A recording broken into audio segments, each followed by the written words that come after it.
Lowell City Council to order.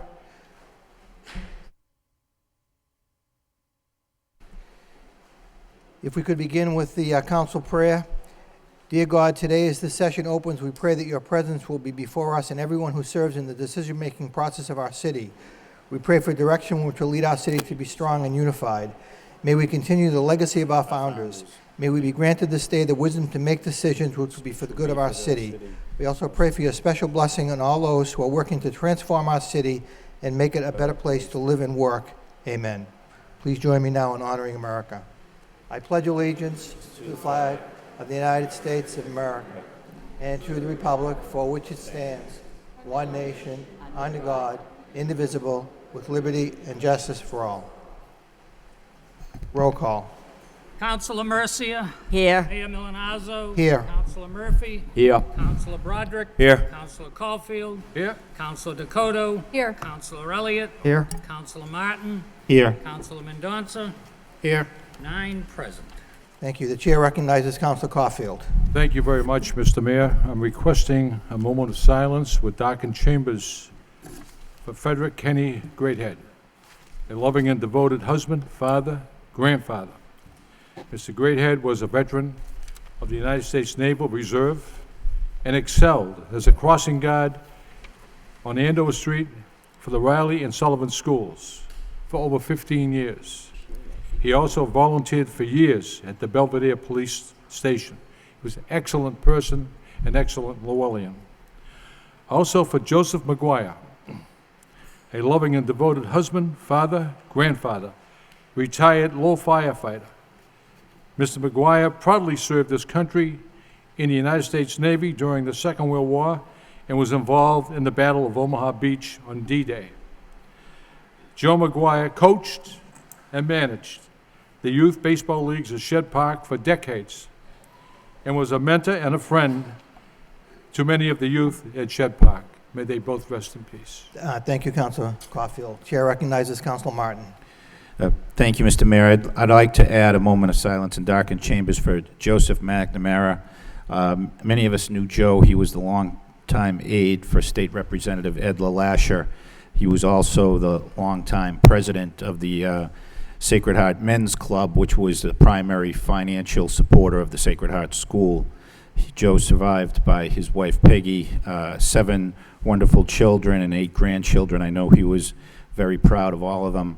And Joe would go out of his way to do almost anything for anybody who asked, and will be very much missed in the community.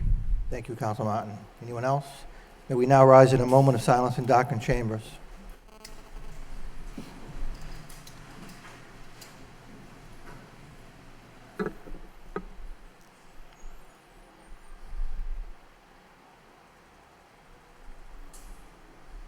Thank you. May they rest in peace.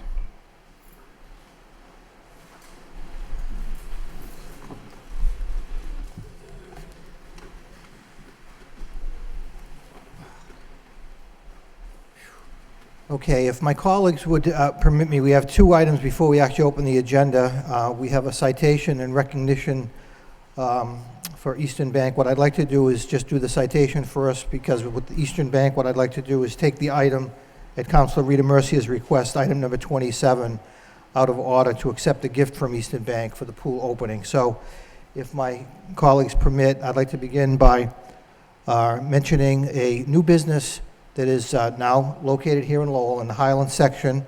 The name of the business is Stepping Stone, so I'd ask the new owners to come forward to the podium to be recognized, if you would, please. Thank you. No, just right there by the podium. Thank you.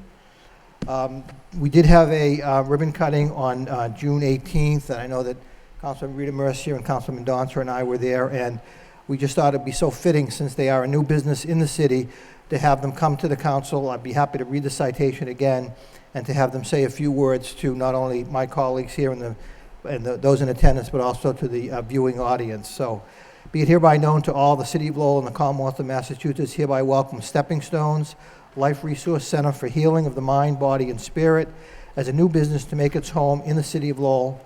The city is honored that Stepping Stones chose 138 Highland Avenue for their resource center. Stepping Stones provides and offers Reiki therapy classes, individual and group hypnosis, strength training, and nutrition workshops, creative art workshops, stress reduction, and emotional freedom technique sessions, gifts in a lending library, room rentals for practitioners, groups, and much, much more. The entire city of Lowell extends its appreciation and deepest wishes to Jen Lopez, Paula Richards, Claire Bentley, Henry Landry, and Mary Webster for continued success. Again, given this 18th day of June when we actually did attend, but it's a pleasure for us to welcome you here this evening to, again, thank you for choosing Lowell and making sure that people in the community know that you're now located here in the Highland section of the city. So again, welcome. Thank you, Mr. Mayor.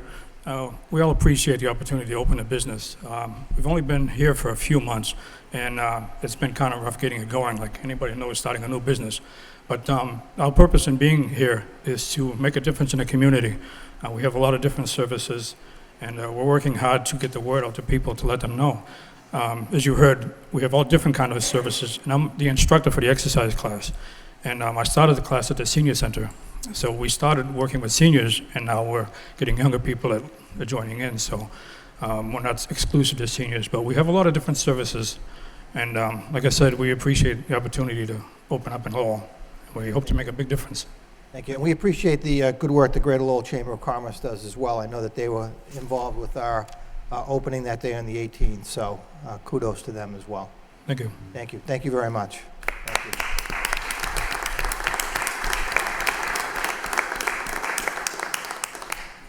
What I'd like to do is actually open the meeting and begin by accepting the minutes of the June 22nd meeting for acceptance. Motion by Councilor Caulfield, second by Councilor Elliott. All those in favor, please indicate. I'm sorry. Councilor Mendonça. Yes, just one item. Under unfinished business public hearing, it states a loan order to borrow $1.36 million, and that's what we started with. I would like to add a line that the request was reduced to $760,000. Good point. And that's what we accepted. Good point. Minutes as amended by Councilor Mendonça. All those in favor signify by saying aye. Opposed to vote. Again, Councilor Mercier, if I could ask you to suspend the rules to take item number 27 out of order. That's right. Motion to take that motion out of order. Thank you. Motion by Councilor Mercier, seconded by Councilor Dakota to take item number 27 out of order. All those in favor, please signify by saying aye. Opposed, it's a vote. In City Council, authorizing the city manager on behalf of the City of Lowell to accept a gift from Eastern Bank and the Greater Lowell Community Foundation of $50,000 for use by the Parks and Recreation Department. Whereas Eastern Bank, in collaboration with the Greater Lowell Community Foundation, launched its Make a Splash donation matching program campaign in March of 2010 to provide funds to maintain the summer recreation pools program. The program has raised $50,000, which is the combination of private donations from across the community collected through the Greater Lowell Community Foundation and a matching grant of $25,000 from Eastern Bank's charitable giving program, and desires to donate the $50,000 to maintain the summer recreation pools program. And whereas the granted funds are targeted towards supporting the summer pools program, which provides for summer recreational opportunities as well as job opportunities for the youth of the city, and whereas the City of Lowell desires to accept the gift of said sum from Eastern Bank to maintain the summer recreation pools program, and now therefore be it voted that the city manager be and he is hereby authorized in the name of the City of Lowell to accept a gift from Eastern Bank and the Greater Lowell Community Foundation of $50,000 for use by the Parks and Recreation Department to maintain the summer recreation pools program, all pursuant to Massachusetts General Laws, Chapter 44, Section 53A. Be it further voted that we, the members of the City Council of the City of Lowell, jointly and severally do hereby express our gratitude to Eastern Bank and to all who gave so generously towards maintaining this important program, and officially thank Eastern Bank and the Greater Lowell Community Foundation for their generosity displayed in donating the aforesaid gift to the City of Lowell for use by the Parks and Recreation Department. Second reading by title, in City Council vote. Authorizing the city manager on behalf of the City of Lowell to accept a gift from Eastern Bank and the Greater Lowell Community Foundation of $50,000 for use by the Parks and Recreation Department. What I'd like to do is recognize Bob Rivers, the president of Eastern Bank, and Joe Bartolotta, the executive or senior vice president, who are both here this evening to address the council. If I could, Mr. Rivers, thank you for being here, and thank you for your generous support. Hello, everyone.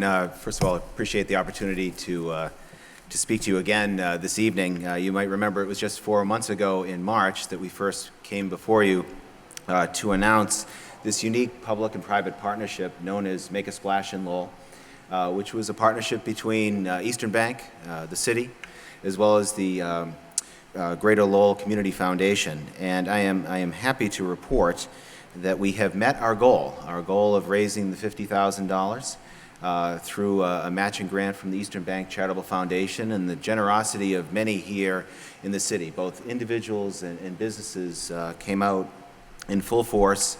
We got a little help from the Lowell Sun in the end as well in our final push, and as a result, we have deposited the $25,000 with the Greater Lowell Community Foundation. Those funds will be returned over to the city by the end of the week. As you might imagine, in an endeavor like this, there are many people involved and thus many people to thank, so I'd be remiss if I did not do that this evening. In addition to the many who contributed, most importantly, I've got to thank those who were involved at the very, very beginning. And starting off with our city manager, Bernie Lynch. From the very beginning, we got together with a vague idea, and Bernie showed us the way, and we can't thank you enough for the idea. It was really, he really brought forth to this idea of funding and keeping the pools open this summer, so we got a lot of help there throughout the process. We also got a lot of assistance as we worked through the fundraising process from Donna McIntosh in Bernie's office. I can't thank Donna enough for all of the work that she did.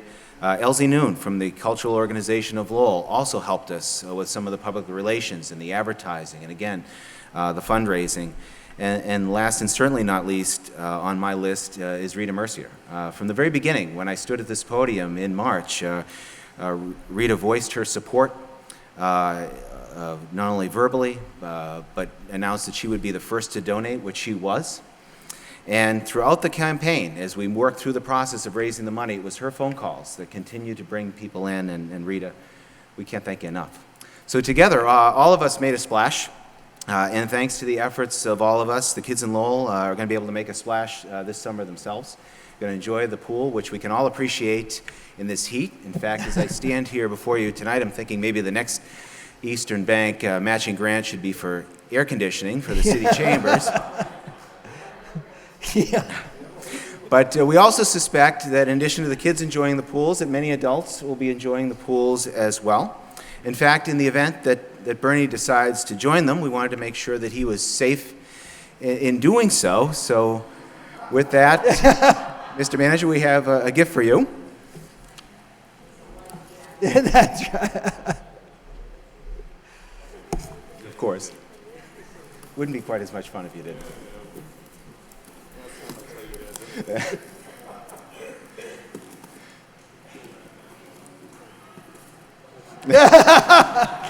Once again, thank you very much. Thank you, Bob. Thank you, Joe, very much. Thank you. We certainly appreciate your efforts. With that, if anyone has any comments, we'll. Yes. Councilman Rita Mercier. Thank you, Mr. Mayor. Let me just say that, could you imagine this week with the heat and there's no pool open for the inner city children that have no way to go to the beach or to a lake or to cool off? And God knows where they would have went to try to experiment to see if perhaps they could be cooler at a canal somewhere, a river that had nobody watching them. So here's an environment that was created for the children to be cool and safe. And then people out of the goodness of their heart came forward, and the leader of Eastern Bank said, let's step up to the plate. That, coupled with the fact that it does my heart good to know that this is America, and this is the home of our country, and it's the birthday on the 4th of July, and people step forward as well to contribute to the firework display. So between that and the pools open, this is a very great city, great people here, and I'm just proud to be a part of it. Thank you very much. Thank you. To everyone, thank you. That being said, roll call, please. Oh, I'm sorry, Mr. Manager. Mr. Mayor, just if I could also thank Eastern Bank certainly for my water aid that I've received. Last time I tell anyone from Eastern Bank any little personal secrets like my lack of swimming knowledge.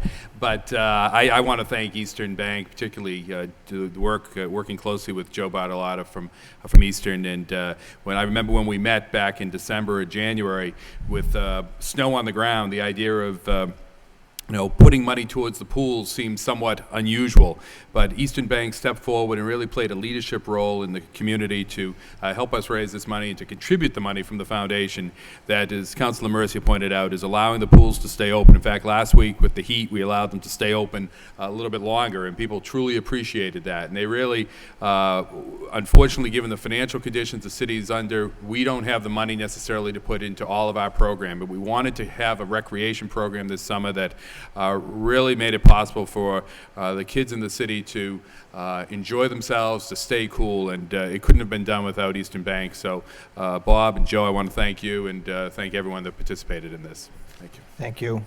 Roll call on the vote.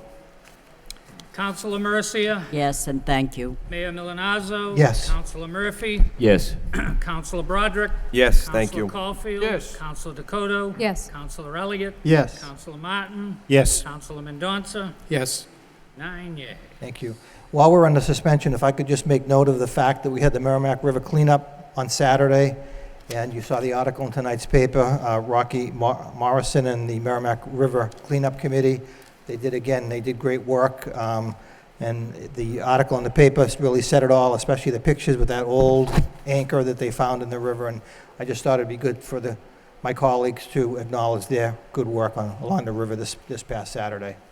Councilor Elliott. Motion that we perhaps send them a letter, recognize their efforts, and thank them. Thank you. Councilor Caulfield, while we're still under suspension. Mr. Mayor, thank you. I even go a step further. I think the man should come to the podium, and we should present him with a citation of thanks for his great work, not only this year, but years past. Right. I think this is the fourth or fifth year doing it. Right. Good work. Thank you. Getting back to the regular agenda. First item would be communications from the city manager, responses to council motions and requests. Anybody have any comments on any of the motions? Councilor Caulfield? Thank you, Mr. Mayor. On the communications I received about the painting of the crosswalks, Mr. Manager, and I've noticed some of the new streets that have been resurfaced and renovated. The crosswalks have been painted, but they're being painted with the heavier duty rubber paint. And is that going to be the more or less the It's plan for the rest of the city? I hope so. Well, it's unfortunately it's not really practical to put those down on every street. They really it makes the most sense to put them down on newly paved streets.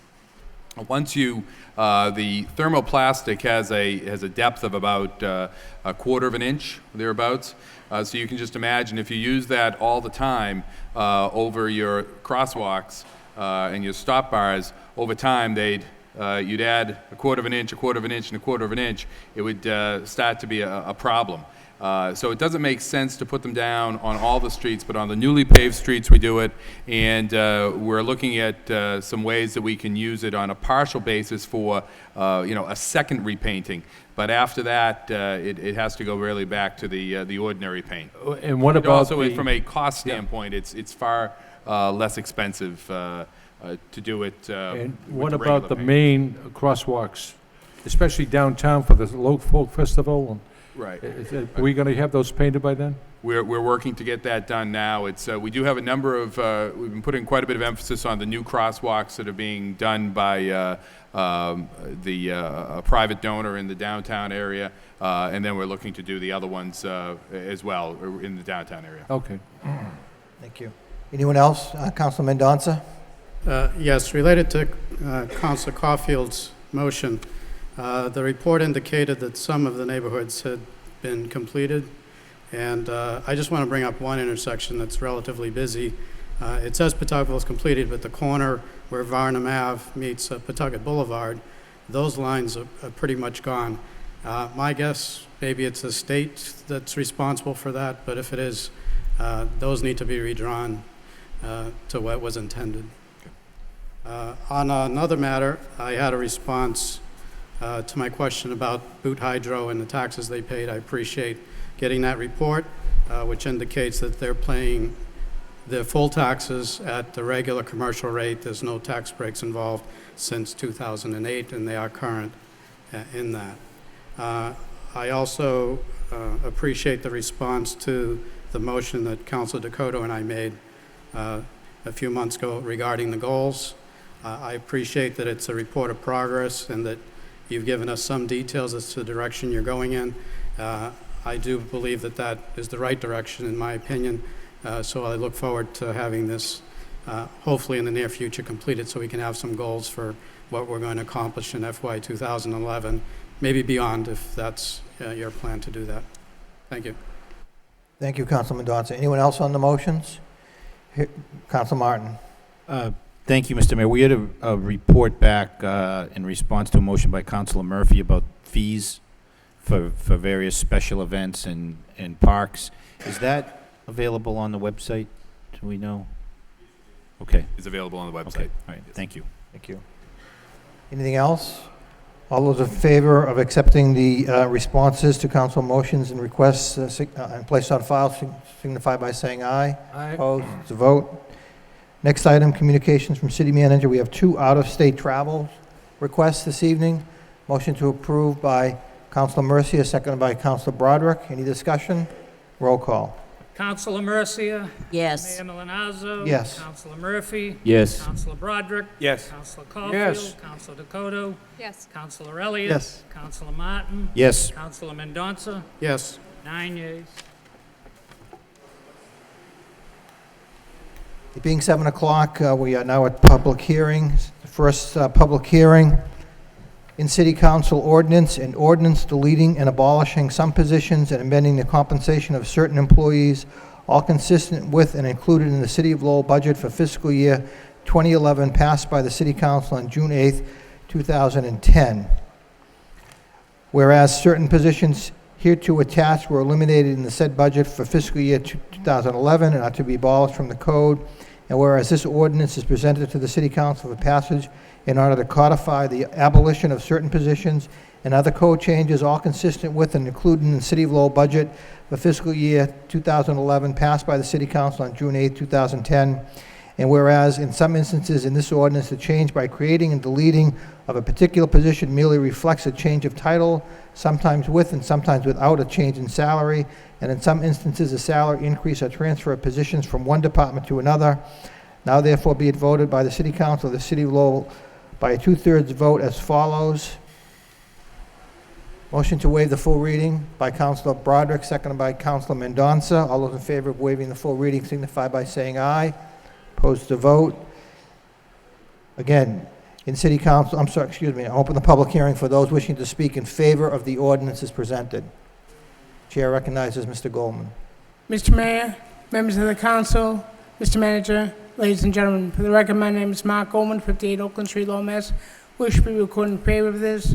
In particular, the 2 positions in the DPD. This is in reflection of the new reorganization that the City Council approved last month. I urge that the council unanimously approve this. Thank you. Thank you. Anyone else wishing to speak in favor? In favor? That portion of the public hearing is closed. Those wishing to speak in opposition?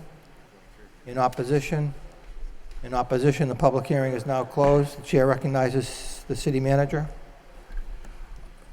Mr. Mayor, this is a pretty much a standard annual ordinance that's brought forward at the completion of the budget that implements certain actions that are included within the budget as is identified in the opening paragraph. There were a number of positions that were eliminated this year within the budget, and they're detailed under Appendix A. And then the Appendix B represents the salary grid for the non-union personnel in accordance with the ordinance that's in effect and has been in effect for some approximately a decade now, I believe, that allows for a movement for the non-union personnel on that salary grid. Thank you. Councilor Broderick. Thank you, Mr. Mayor. As the chair of the Personnel Subcommittee, it was brought to my attention that I guess I don't know if we need a vote, or if I can just make note of the fact that we did a performance review for two of our 3 employees, the auditor and the clerk. They don't automatically get included in the in this ordinance, I believe, but they did receive favorable performance last maybe September or so, and I think that we need to make note of it. I don't know if we need to suspend the rules and take a vote in order for them to be participate in accordance with the ordinance. I just throw that out there. I don't know if it's making note is enough, or... Mr. Manager? If I may, Counselor, I don't think there's a special, they're included, they're covered under that ordinance, and so they would move in accordance with the grid. Okay, thank you. Thank you. Any further discussion? Councilor Elliott? Thank you. When we sent this to a public hearing, Mr. Manager, I had asked to get the cost, knowing that this was factored into the budget. What are the costs that's associated with these grade and salary increases, et cetera?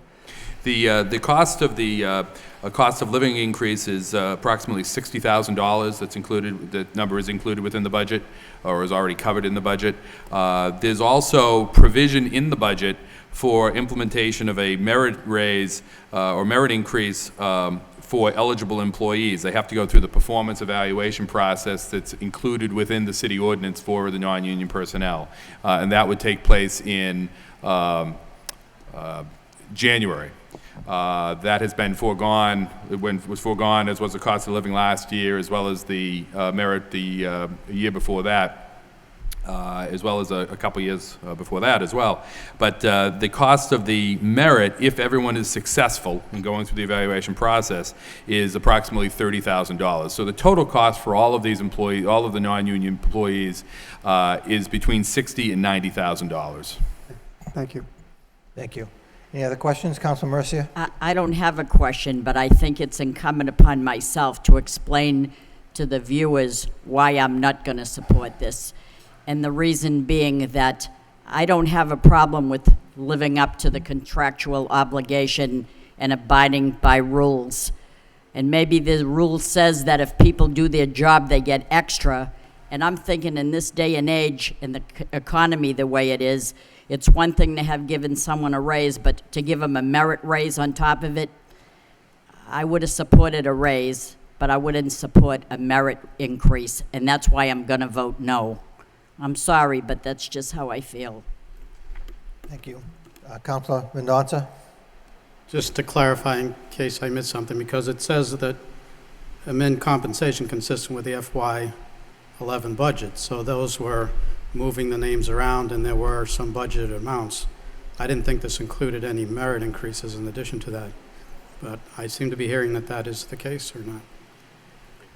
Does this particular motion before us include any merit increases? Not directly. It implements the ordinance that's on the books.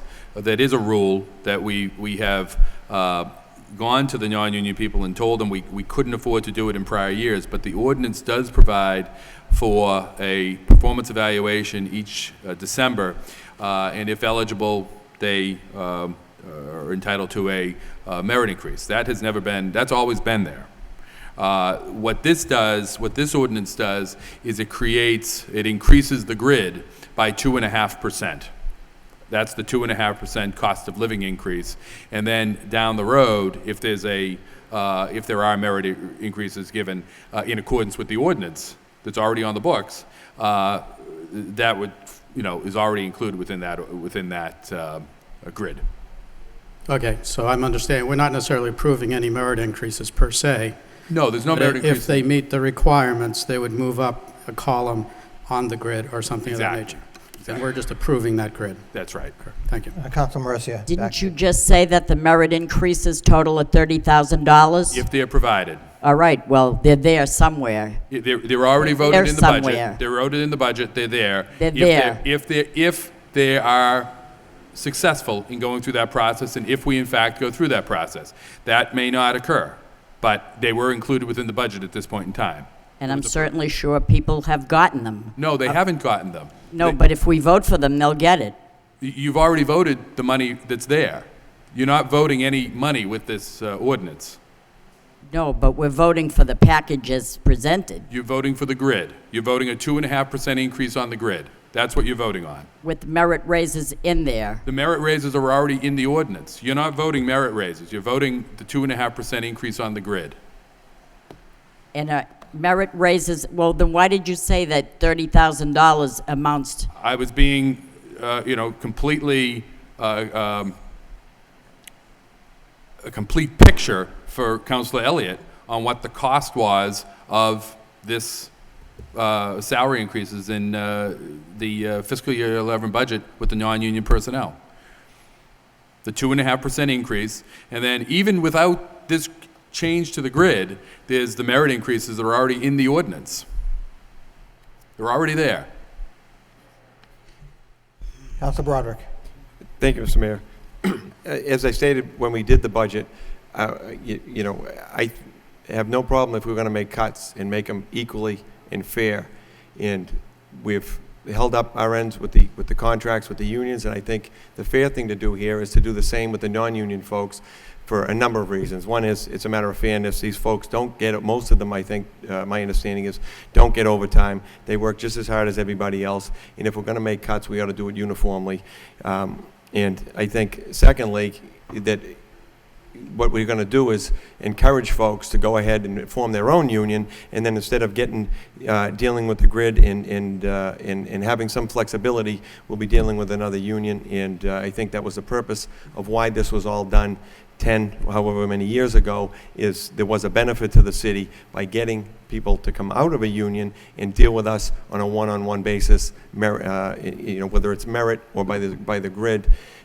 This is in accordance with the budget we voted on, and to me, it's a fairness issue. To say everybody else gets one, folks, sorry, you're not in a union, you don't get one. I don't see the equity there. But so I'm going to support this for that reason. Thank you. Thank you. Anyone else on the, Councilor Mercier? Thank you, It's the third time. Mr. Mayor. I know. When was this ordinance voted on for the merit raises that you said? And the solicitor can speak to this, but I believe it was in 1998 or 2000. The ordinance was voted on to replace a time when department heads and other now non-union people had in fact been in a union. And this was the compromise, apparently, that was reached between the council and the city, between the city and these various union members, that they would give up their union status, and the city would then abide by this ordinance. And what has happened historically, I think, is that despite the fact that these raises are set forth in the ordinance, more often than not, actually, they have not been awarded to the employees that are entitled to them.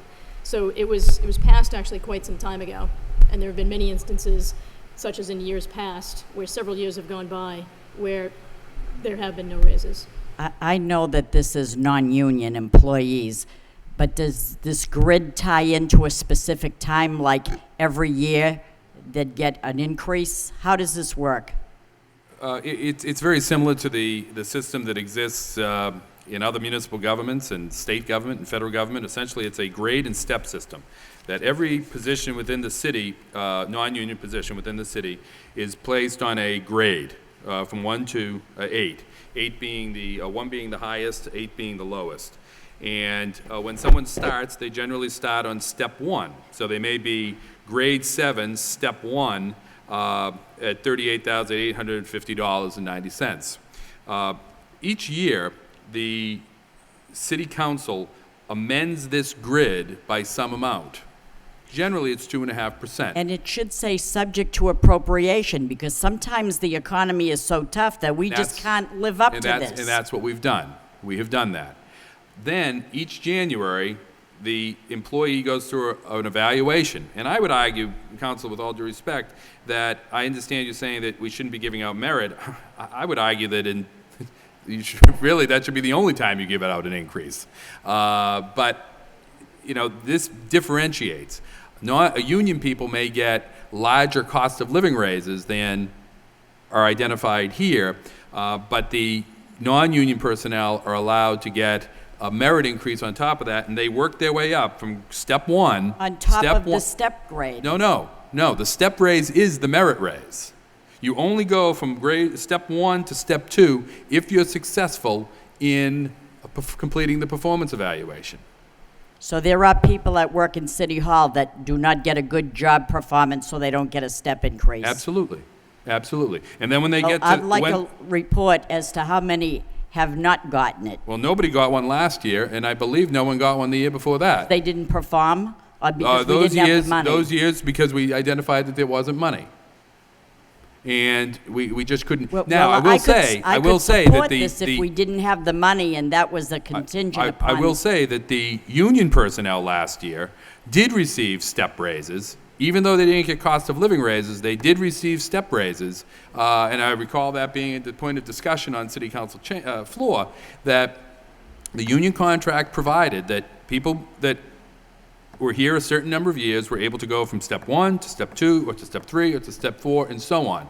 And those are not merit-based. The 2532 is merit-based, but most unions are not merit-based. It's just based on years of service. So their grids are adjusted by a cost of living, plus they get to go up the grid based on years of service. These, it's merit movement from step to step, but the grid itself is adjusted annually to represent a cost of living increase. And who put this together? The administration put this together because this is the standard, this is the same, again, with all due respect, Counselor, this is the same type of grid. I'm just asking questions, This is the because I same, don't. no, but this is the same, just for clarification, this is anything new. This has been the system that's been in place in the city of Lowell for 10 or 12 years. And you have voted each year for this type of system. And it's, I won't say it's a perfect system, I would make modifications to it, but it's essentially the standard, classification and compensation plan that's used in any organization, including. So people don't automatically get it. If No. we don't have the money, then it's. You don't have the money, or if they don't okay. perform. Then I think I can support that. Any other comments, questions? Roll call. Councilor Mercia, Yes. Mayor Milonazo. Yes. Councilor Murphy, Yes. Councilor Broderick. Yes. Councilor Caulfield. No. Councilor Dakota. Yes. Councilor Elliott. No. Councilor Martin. Yes. Councilor Mendonça. Yes. 7 yeas, 2 nays, and motion passes. Thank you. Next public hearing. In City Council vote authorizing the city manager on behalf of the city of Lowell to notify the owners of certain properties that a public hearing will be held pursuant to Massachusetts General Laws, Chapter 139. We actually have 5 properties, and each one will have its own public hearing. And the first one is on 220 Baldwin Street. And what I'd like to do, if it's okay with my colleagues, is to turn the hearing over to City Solicitor O'Connor.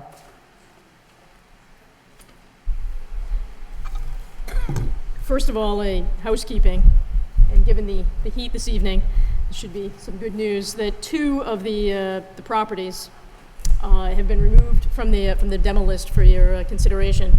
One demolition has already begun. That's the 106 Congress Street and 129 Llewellyn Street.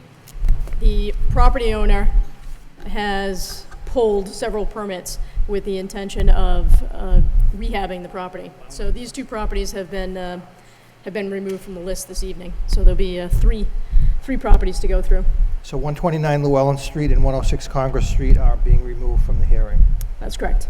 Thank you. So again, we have before us, and I'd open the public hearing on 220 Baldwin Street for all those wishing to speak.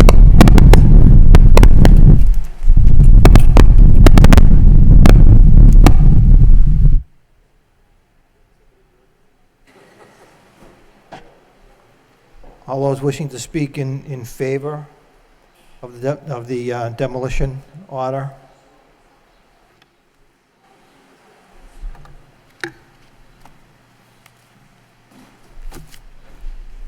Again, the chair recognizes Sorry.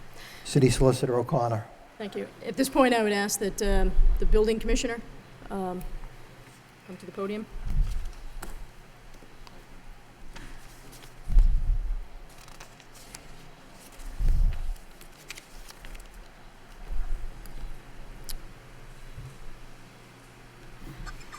We have,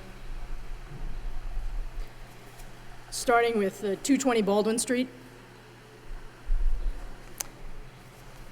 220 Baldwin Street. All right. Dave, could you state your name and title for the record? David Sadelaire, the acting building commissioner for the city of Lowell. And with respect to the property at 220 Baldwin Street, did you have an opportunity to inspect that property? Yes, I have. And when did you last inspect the property? It was inspected this morning. Okay. Based on your inspection, what were the results? The main house, the roof is open to the weather and it's rotted away. There were two accessory structures on the property in various stages of collapse. The city cited it as dangerous and unsafe May 17, 2010. The house and the barns are loaded with trash and debris. The lot is overgrown and covered with poison ivy. The property is extremely dangerous in case of fire. There's $91,448.23 due in back taxes. Okay. And with respect to this particular property, do you have documentary evidence to support that finding? Yes, we do. It's in the package you have. Okay, it's contained in the demolition summary report dated May 20th, 2010? Yes, that's correct. Okay. And Mr. Mayor, at the conclusion of the hearing, we'd like to offer in all the documentary evidence at once for the various properties. Thank you. Have any other departments inspected this property? Could you repeat that? Have any other departments inspected this property? Yes, it's been inspected by Inspectional Services, the Building Department, the Health Department, and the Fire Department. And we all came up with the same conclusion. It's extremely dangerous and unsafe in case of fire. It's open, abandoned, and the three departments are recommending that this property be demolished. Okay. Pursuant to your inspection, have you determined that the property is burnt, dilapidated, or dangerous to health and property and a nuisance to the neighborhood? Yes, And as a result, what is your recommendation? we're recommending that the building be demolished. Okay. I don't have any other questions of Mr. St. Hilaire at this time, if any of the councilors do. Thank you, Mr. St. Hilaire. Anyone else wishing to speak in favor of the demolition order? In favor of the demolition order? That portion of the public hearing is closed. Those wishing to speak in opposition of the demolition order? In opposition? In opposition, hearing none, the public hearing is closed. Let me read the order. In City Council Order, Property 220 Baldwin Street, Lowell, Mass. Marginal Reference Book 06036, page 293. Owner and address, Joseph John Freeman, deceased. Helene M. Freeman, heir, 56 Harbor Avenue, Unit 9, Nashua, New Hampshire, 03060. What's the wish of the council? Move to demolish. Move to demolish by Council Mercia, second by Council Caulfield. Any questions, comments? Roll call. Councilor Mercia. Yes. Mayor Milanazzo. Yes. Councilor Murphy. Yes. Councilor Broderick. Yes. Councilor Caulfield. Yes. Councilor Dakota. Yes. Councilor Elliott. Yes. Councilor Martin. Yes. Councilor Mendonça. Yes. 9 yeas. Thank you. The next public hearing is in City Council Order, Property at 51 Payne Street. Those wishing to speak I'd like to open the public hearing for those wishing to speak in favor of demolishing the property, and the chair recognizes City Solicitor O'Connor. Okay, again, I would ask that Mr. St. Hilaire take the podium. Again, could you state your name and title for the record? I'm David St. Hilaire, the acting building commissioner for the city of Lowell. And again, did you have an opportunity to inspect this particular piece of property? Yes, I have. And when was your most recent inspection of this property? It was this morning. Okay. Based on your inspection, did you have an opportunity to make any findings? And if so, could you share those with the council? The building's roof has been open to the weather for over 10 years. There was a fire at some time that left part of the structure structurally unsound. Approximately 3 months ago, the entire roof, the sheathing, the framing and everything has been removed, leaving the building open to the rain, which completely destroyed the interior. The glass is falling out of the windows on the street side, endangering the pedestrians walking down the street. The stop work orders and dangerous unsafe notices were returned unclaimed. The fire department put an X on the building because they concurred with the building department. It was dangerous, unsafe, and unsafe to enter in case of fire. The building department, the fire department, and the health department has had problems with this building going back to 1999. There's approximately $104,390.92 in back taxes due.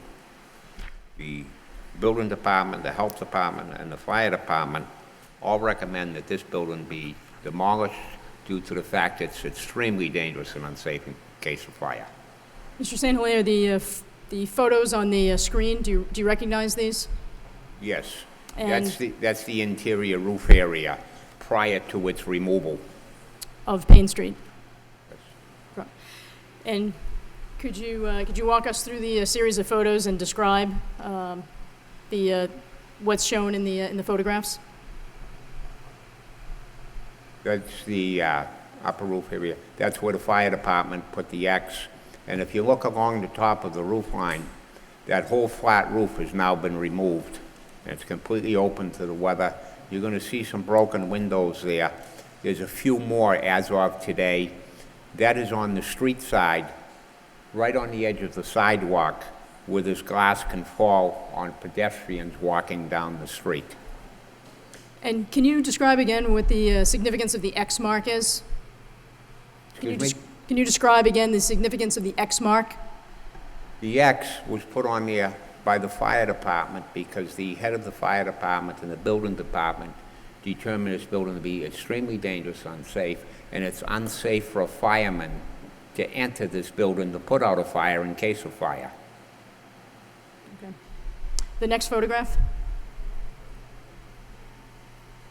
That there, part of the chimney is falling down on the end of the building. That again is inside, showing the structural damage for being open to the weather for over 10 years.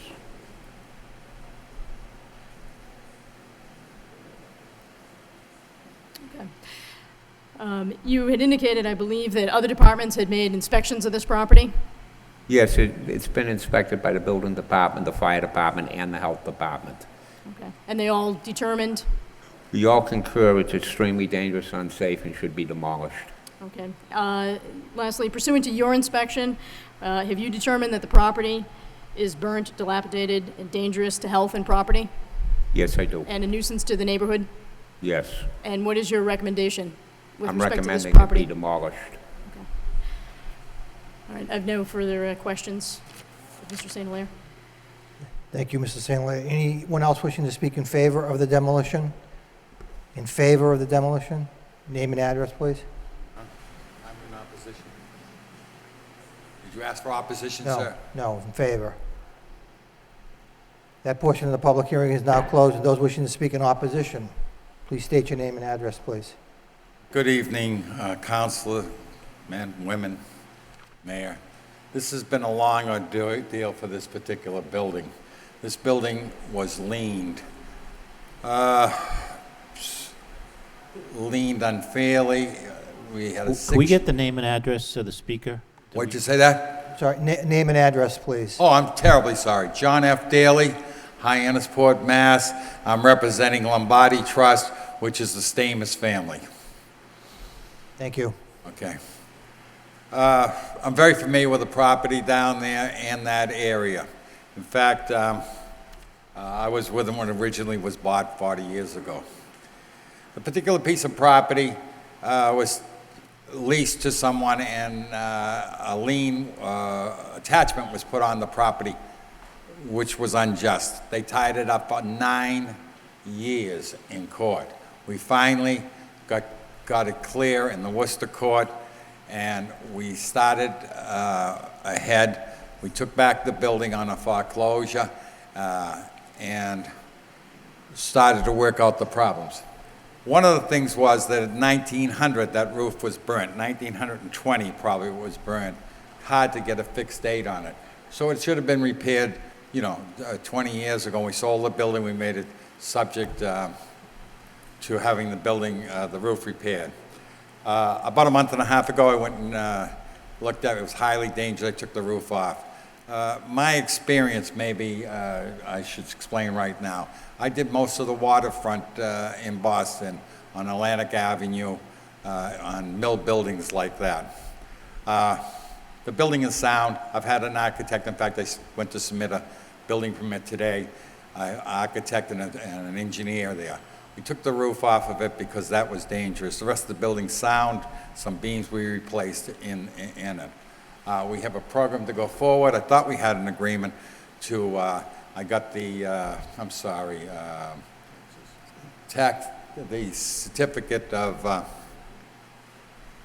just last week or the week before, to make an arrangement on the taxes. What we did was, I thought we had an agreement to pay $50,000, issue the building permit, and $50,000 or the balance when we got an occupancy permit.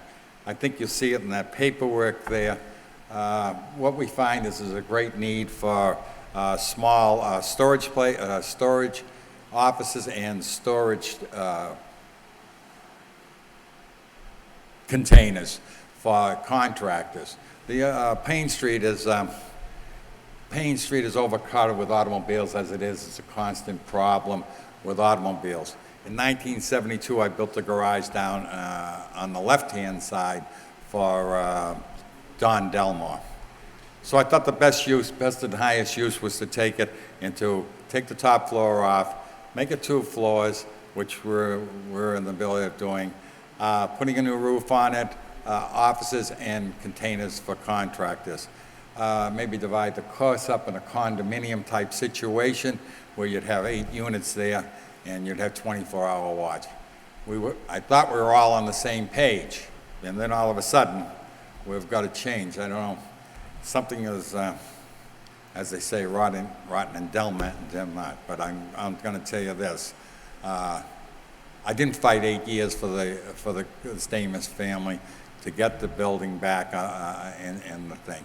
I mean, I spent all morning with them. The house was burnt up on Burlington Avenue. Just nothing to do with this, but just catastrophe. Chris was my friend.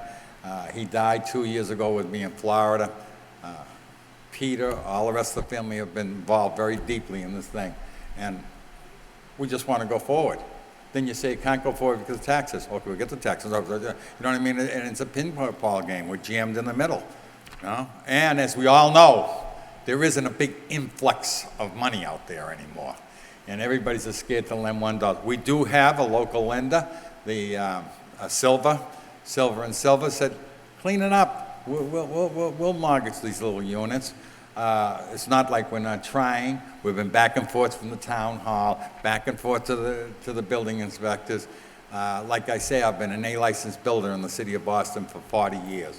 I did Atlantic Avenue, Commercial Wharf East, Pilot House, and to name a few, the Old Knots Church, Paul Revere's house. I have an obligation to the family. I've tried to live by the obligation. This is an atrocity upon the court system to tie up a building for 8 years and not be able to do anything. It's been a hard battle, and I'm not ready to give up yet. Thank you, Mr. Dale. Maybe I should, but I'll never. Thank you. Thank you. Anyone else wish to speak in opposition of the demolition order? In opposition? In opposition, hearing none, the public hearing is closed. Let me read the order. In City Council Order, property 51 Payne Street, Lowell, marginal reference book 23-361, page 213. Owner and address, Philip G. Stamos, trustee of the Lombardi Trust of Lowell, Middlesex County, 51 Payne Street, Lowell, Mass. What's the wish of the council? Move to demolish. Move to demolish by Council Caulfield, second by Council Martin. Any further discussion? City Solicitor O'Connor.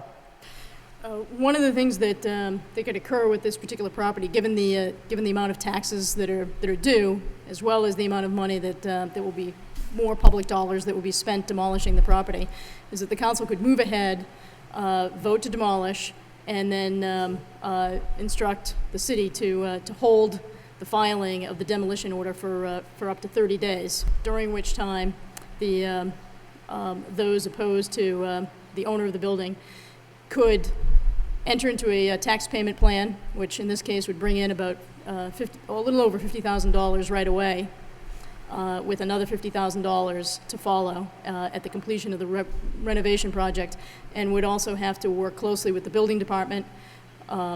The acting building commissioner is present this evening. He could work with the building commissioner, and if there wasn't proper progress made, then the demolition order could be filed. There's just something else to consider. Councilor Elliott? I'm going to support the motion to demolish, but I don't really have a problem with giving the gentleman 30 days if he's going to make due on the $50,000 and then proceed with the permit. Does that require a vote of the council? It would require that when you vote, there would be a motion to stay the filing of the demolition order by 30 Stay days. the filing, okay. Well, I'll make that and I guess would it be an amendment or a substitute Again, I'll look to the solicitor for advice here. Should it be an amendment or a substitute motion? I do want to recognize Councilor Caulfield, too. Right. You could do it by an amended Okay. motion. Do by amendment. Okay. Councilor Caulfield? Thank you, Mr. Mayor. If this building wasn't before us for demolition, we'd never see the owners here. Never. I have a question for Mr. St. Hilaire. Mr. St. Hilaire? How long has this building been in disarray and deteriorating? It's been in this condition for at least 10 years. 10 years? And from what I understand, and Mr. Daly's kind of confirmed, it's been under litigation. The original owner, Mr. Stamus, had passed away. And from that point on, it just became in disrepair. And I was just informed that it's been under litigation for at least 9 years. It seems that Mr. Daly is stepping forward, and he's now taking control legally, and he wants to do something. He has been in our office. He's been in our office at least 4 or 5 times over the past 3 or 4 weeks, trying to come up with some type of an agreement where he could get a permit to put this building back online. The city has an ordinance in place that a permit cannot be issued if there's outstanding taxes. So we were speaking to Mr. Daly about some type of payment plan. And Mr. Daly came up to me and said, if I give the city 50% of the taxes due the day I apply for the permit, could I get a permit to put the building back? And I told him I would have to discuss this with the law office. I also said that if the law office was willing to agree with this, we would probably put a stipulation that before your occupancy certificate is issued, the other 50% would be paid.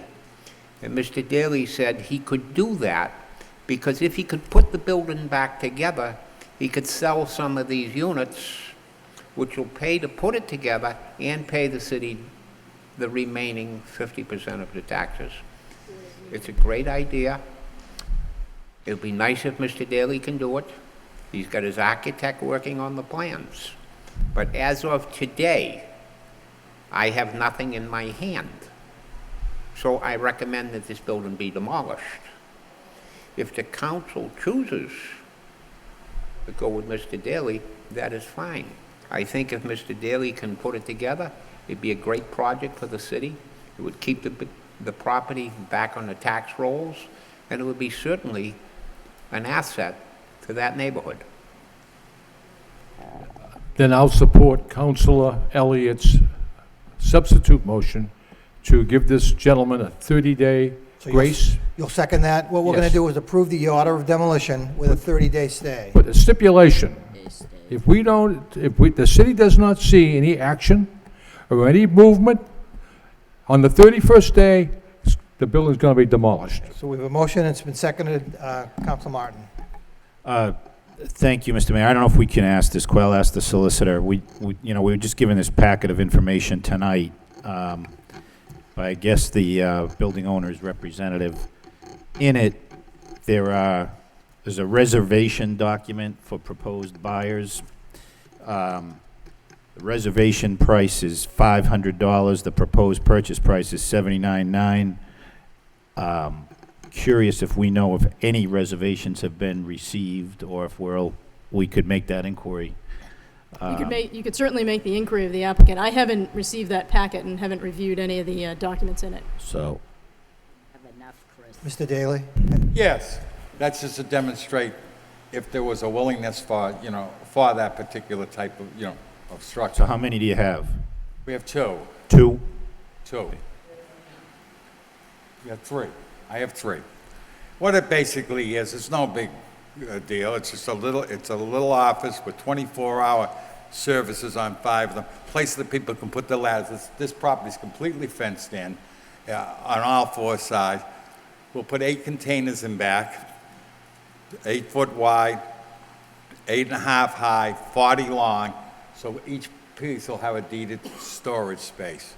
You've got ladders in backyards. You've got people that had big businesses that are down to small. I mean, myself, I'm building 120 houses out in Connecticut, and I haven't sold a house in 2.5 years.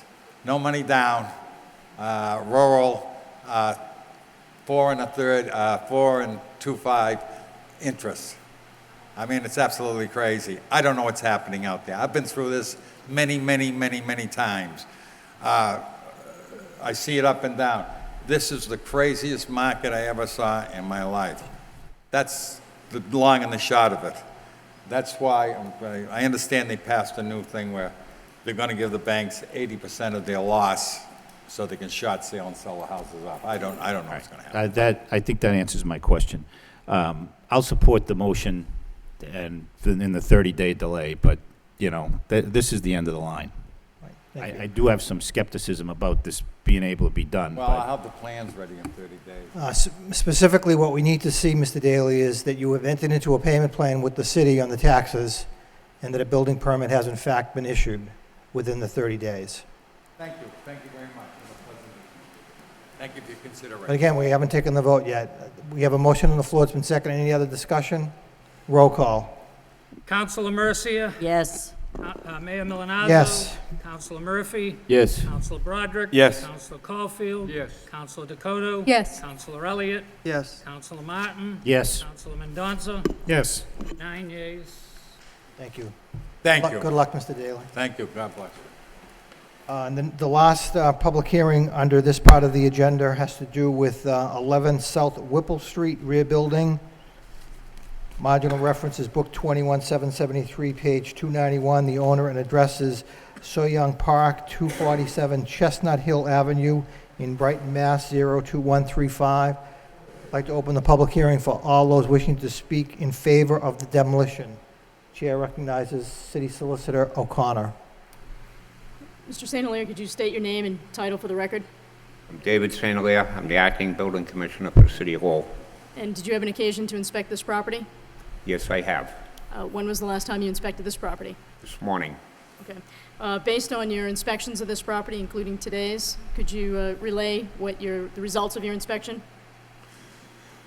They had a fire in a building in May of 2007. The building's never been repaired. It's never been secured. It's still open to the weather. The building's become a gang clubhouse, a hangout, which is, you can see all the gang graffiti there. The windows are open. The gang members are going in and out. The property's been declared dangerous and unsafe by the building and the fire department. It's open to the weather. It's extremely dangerous in case of fire. The other buildings are very close proximity to it, 4 or 5 feet away. If we have a fire in this building, we'll probably lose one or two other buildings. The building department, the fire department, and the health department are all in concurrence that it's extremely dangerous and unsafe, and we recommend it should be demolished. There's over $8,486 in back taxes due. Very good. Mr. St. Leger, do you have documentary evidence of the conditions as you describe them? Yes, it's in the package that the council has tonight. Okay, very good. And then also, could you, once again, just walk us through these 4 photographs detailing the conditions of the property and explain each one? That's a picture of the side of the house on Doherty Court. You'll see the window open. If you look very carefully at the windowsill line, there's a aluminum window there, and you can see where the aluminum is bent down, where people have been climbing up, getting into the building. There's gang graffiti all over the outside of it and the interior. The plumbing has been removed, salvaged for scrap metal. There's drug paraphernalia inside, gang markings inside the building. That's the other side of the house. That part is secured. That's your overhang and part of the roof open to the weather. The windows are burnt out. There's a couple of pieces of plywood in those windows. And it's been like that since the fire. Also in that last picture, you could see how close it is to the abutting house. It's a matter of 2.5 feet away from that house. So if we have another fire there, we could lose the house next door. Okay.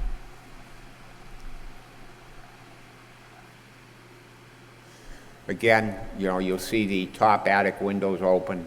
Windows are boarded on the other side, and part of the roof is open. Okay. Based on your inspection of the property, have you determined that the property is burnt, dilapidated, and dangerous to health and property? Yes, we do. And that it's a nuisance to the neighborhood? And that it's a nuisance to the neighborhood? It most certainly is. It's jeopardizing the safety of the people in the neighborhood, the other structures. It also has a very negative effect on property value in the neighborhood. And what is your recommendation with respect to this property? Myself, the fire department, and the health department all recommend it be demolished, being extremely dangerous and safe in case of fire.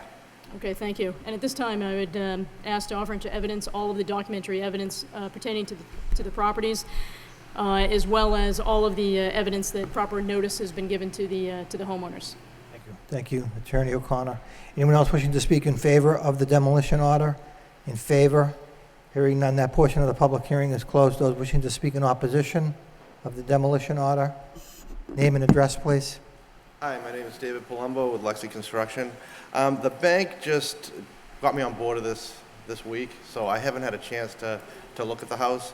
I went by there, it was late, I drove by, I hadn't gone in the house. I'd like a chance to just go in and ascertain and, see if I can make it a viable property. They want me to do a renovation to the unit.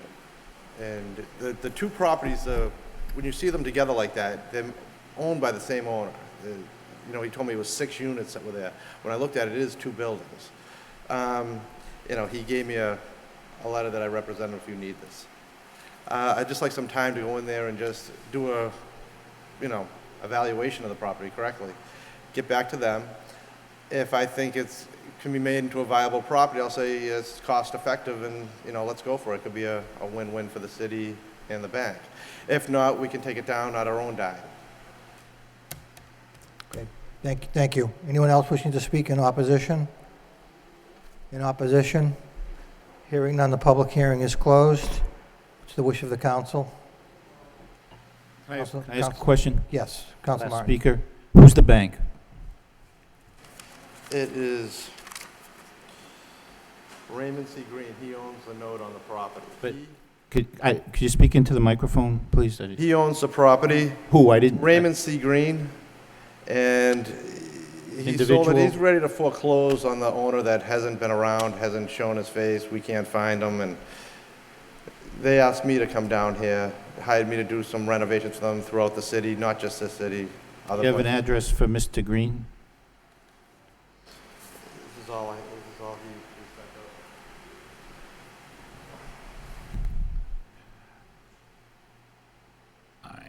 So 111 Huntington Avenue in Boston, which I'm familiar with that building. It's quite a bit better condition than this one. I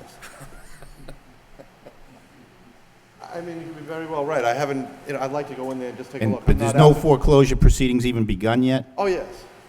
Yes, they've already started foreclosure on this Well, guy. what's that mean? He sent a... That means that the man what he wants to do is, No, where are you in the foreclosure process? Is this, have you got a soldiers and sailors Man is judgment? signing Has over- it been advertised? Has it been demanded? Where are you in the process, if you know? he's signing over the deed back to the bank, so he doesn't get foreclosed on. If we don't get the deed back to the bank this week, then he gets foreclosed on. I'd make a motion to demolish, stay for 30 days.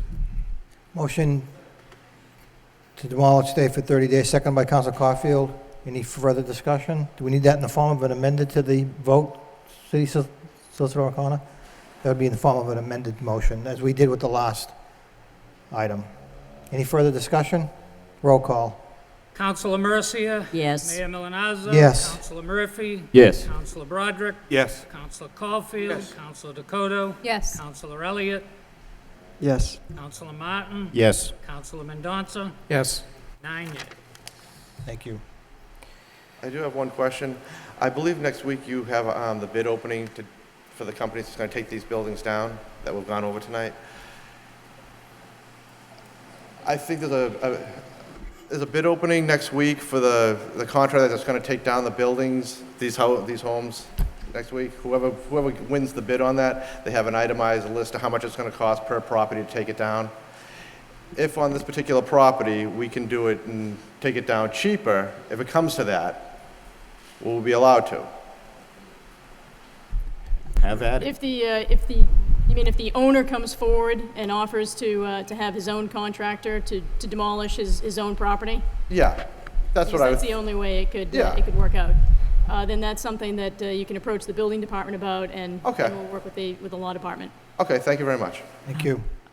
Within 30 days, correct? Correct.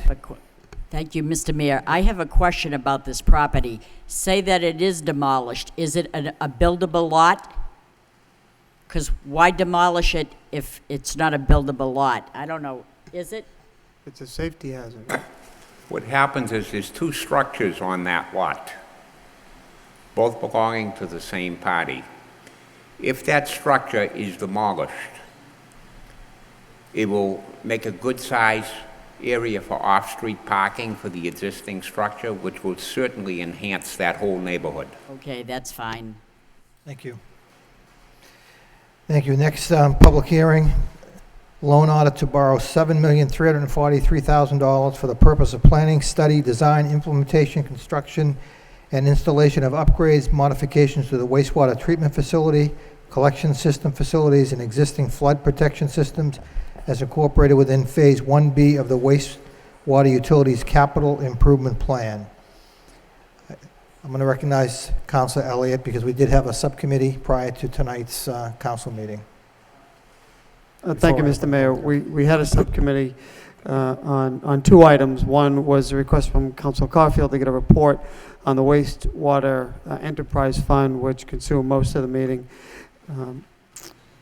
The second item were these two loan orders. The manager and Mark Young provided a presentation on exactly what these loan orders are for, and I don't know if, Mr. Manager, you want to walk through real quickly these loan orders, but the long and the short of it is this is all ARRA money, American Reinvestment Recovery Act money. It will not cost the city any money. It's all reimbursable through the state revolving loan and including short-term interest. So it's on a reimbursement basis. The manager and Mr. Mark Young went through the itemized list of expenditures. Mr. Manager, perhaps for the viewing public, you can recap those. You can recap those expenditures, what's going to take place and what it is for, just as well as I. And just on the first note, we did just have a thorough discussion on the wastewater treatment enterprise fund.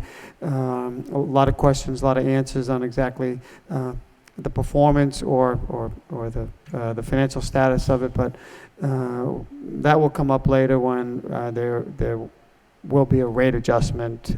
So that's report of progress, Mr. Manager. Mr. Manager? Thank you, Mr. Mayor, and Councilor, I think you did an excellent job in summarizing the meeting we had and the proposal that we have before you in this loan order. If I may, in terms of the condition of the wastewater enterprise fund, I do think that there is some clearly that enterprise fund has some challenges, as we all know, given the scope of work that we've done out within that enterprise with the CSO project and the necessary upgrades to the facility that's some 30 years old. But there is some good news, certainly, that we've seen, that we've identified for the council in the meeting that we had earlier, the subcommittee meeting. And I've already spoken to Mr. Moses. As we move forward, we want to do a more detailed analysis of our forecast, so to address some of the concerns and issues that the subcommittee members and other councilors had brought forward, particularly Councilor Mendonça, with regards to the forecast of debt service and some of the revenues that we had. The loan order that you have before you is for $8.6 million, and I think, Councilor Elliott, you again were very on target with your description that this is money that's coming as stimulus money coming through the ARA funds, that essentially what we're funding here is $4.7 million in green technology projects that will make the facility more environmentally sound, but also reduce costs in our energy substantially. In addition, we have, in addition to that 4.7, there's $2.7 million for capital improvements at the Duck Island plant, and we see some real opportunities here, in particular for taking in hauling, septic haulage coming into the plant that will bring in additional revenue. So again, it's money that the federal government through the state will provide to us that will see an increase in our revenue that, again, will help the bottom line of the enterprise. And then lastly, $1.2 million for sewer separation project that will go towards the sump pump removal program that's been very popular throughout the city. So I think, Councilor Riedemers here indicated a good description, I think, of this award as, or this loan order is essentially money that we're investing that will save us money. And it's one of those types of projects that you put the money up front and then you see the savings and the additional revenues coming in that pays for itself. But as I pointed out when with Councilor Mercier and I, as we discussed this, not only do we see the savings and see the additional revenue with this money, we have it being paid for by the federal government. So it's an advantageous project for the city, and I think one that we'll certainly see benefits from over the long term. Thank you, Mr. Manager. Thank you, Councilor Elliott. Oh, Councilor Elliott. One question, Mr. Manager, because we're running up against the clock. Once the reimbursement comes from the state, we will have, how does it go to the principal and/or interest? Does it immediately retire? Whatever we borrow? It probably doesn't fit that neatly, but I think people at home are saying, okay, it's all coming back to us. It doesn't cost us anything. It actually works almost like a grant in that that's typically the way the state revolving fund works. We actually contract the work is done, we pay the invoice, and then a matter of weeks after we pay the invoice, the state revolving fund reimburses us. So at that point, we're even. Normally, you would pay that back over 20 years. In this case, they're forgiving that, so we never have to pay it back. Okay. And I think the other important note to highlight is you did make it clear that this does not have any impact on the rate or the the status of the fund. I think that's important to note to the people at home that the fund is going to run a deficit anyway because of prior obligations. Okay. Thank you. I think if it, and I don't know how we'll show this exactly or whether we have to show it, but if you will, when we do the analysis of our wastewater enterprise moving forward, we'll be able to show that we spent $8.6 million, and then the debt service that goes with that each of the years will be zero moving across. Thank you. Thank you. I'd now like to open the public hearing for all those wishing to speak in favor of the loan order. In favor of the loan order? Mr. Goldman?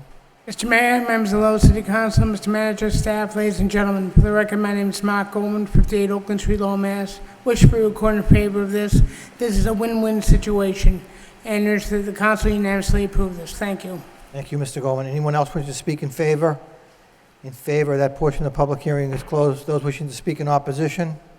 In opposition? In opposition, that public hearing is now closed. What's the wish of the council? Council Caulfield. Thank you very much, Mr. Mayor, and I want to compliment Councilor Elliott and the subcommittee for convening the meeting earlier, Councilor Mendonça and Councilor Broderick. The meeting was extremely informative, and I think that meeting was needed desperately. I toured the waste treatment plant approximately a year ago, and I've toured it in years past. When I toured the plant a year ago with former Councilor Kazanjian, I witnessed tanks that were ready to bust, tanks that were deteriorating, pumps that weren't operating, some pumps seized, and I found the waste treatment plant in much need of tender love and care. And no fault to the executive director or the employees. It's been neglected for over 30 years. And probably the most important, one of the most important assets the city has. I toured the renovations today, and I was very impressed. About 35% of those renovations are finished. Approximately $11 million has been expended. A new odor control unit has been installed, a 3-stage scrubber. Odor control building has been gutted and renovated. A 1,000 square foot building is being constructed to house upgrades to the electrical system. New pumps are installed in the sludge gallery. I hope I got that right. A new boiler system to provide heat for the facility. New restrooms, shower facilities for the employees are being installed, and that's an absolute must. New receiving area for sewage refuge, and 2 new rotary drums have been installed. These 2 new rotary drums will segregate 300 gallons a minute of sludge and will certainly help the odor control. So the odor problem, Mr. Mayor, that has been emanating through Centerville and Belvedere has been addressed. It's very, very quickly going to eliminate that problem. I urge all my colleagues to support this loan order. Once it's made clear to me that the federal government, through the state, is saying, here's $8.6 million, do you want it? The answer is yes. I don't want to pay it back, but we'll take it. The only thing I would suggest, Mr. Mayor, is, once again, you implement a CSO subcommittee pertaining to the waste treatment plant so we can have regular meetings with Mark Young, the staff, probably EPA officials and so forth, and bring that information back to the council, and also have a quarterly report on the expenditures, and those expenditures should go back to July 2003 when we first borrowed, I think it was $10 million for the first initial CSOs.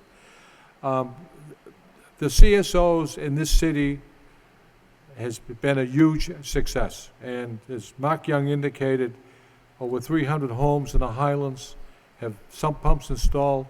The success on Emory Avenue, 6th Avenue in Pawtuckaville is a huge success. And I would have to say that this city is head and shoulders above other cities with these problems. And a great deal of thanks should go to Miles Johnson, Woodward and Curran, Mark Young, and the entire staff. So I am going to support this loan. Be foolish not to. Thank you. Thank you, Council Caulfield. Council Martin? Thank you, Mr. Mayor. I wanted to also compliment Mr. Young, Mr. Stewart, and the rest of the people at the plant. I really didn't realize the full extent of the efforts undertaken to obtain these funds through the federal program. We had an application in. Part of it was rejected. We had to go back and get more funds.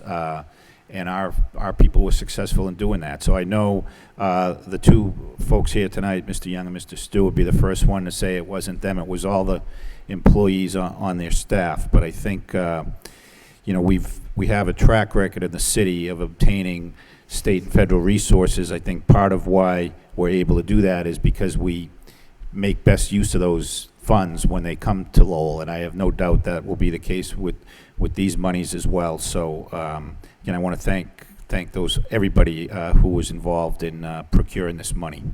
Thank you, Council Martin. Council Broderick? Thank you, Mr. Mayor.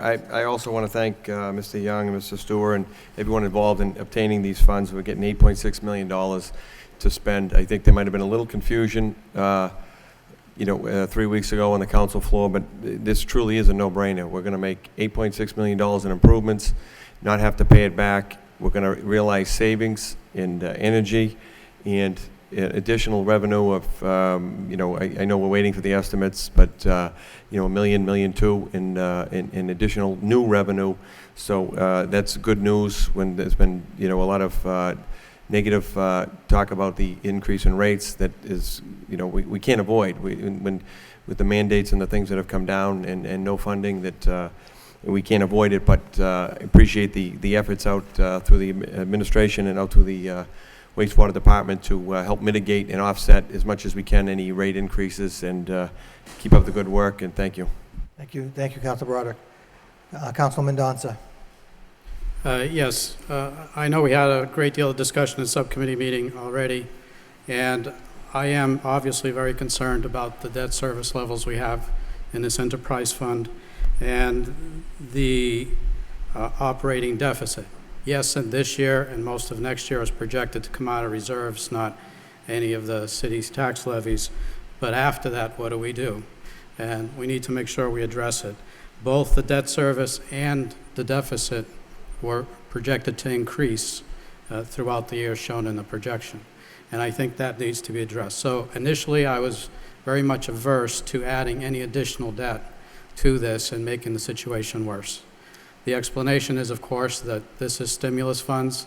It's not going to come from the ratepayers to be repaid or the tax levy, and that as a result of this investment, we are going to realize savings in energy and the operation of the plant as a result, which would help the bottom line on the current operating deficit. But I still see a challenge ahead that needs to be addressed. So I've decided to support this because I think ultimately it will benefit the city.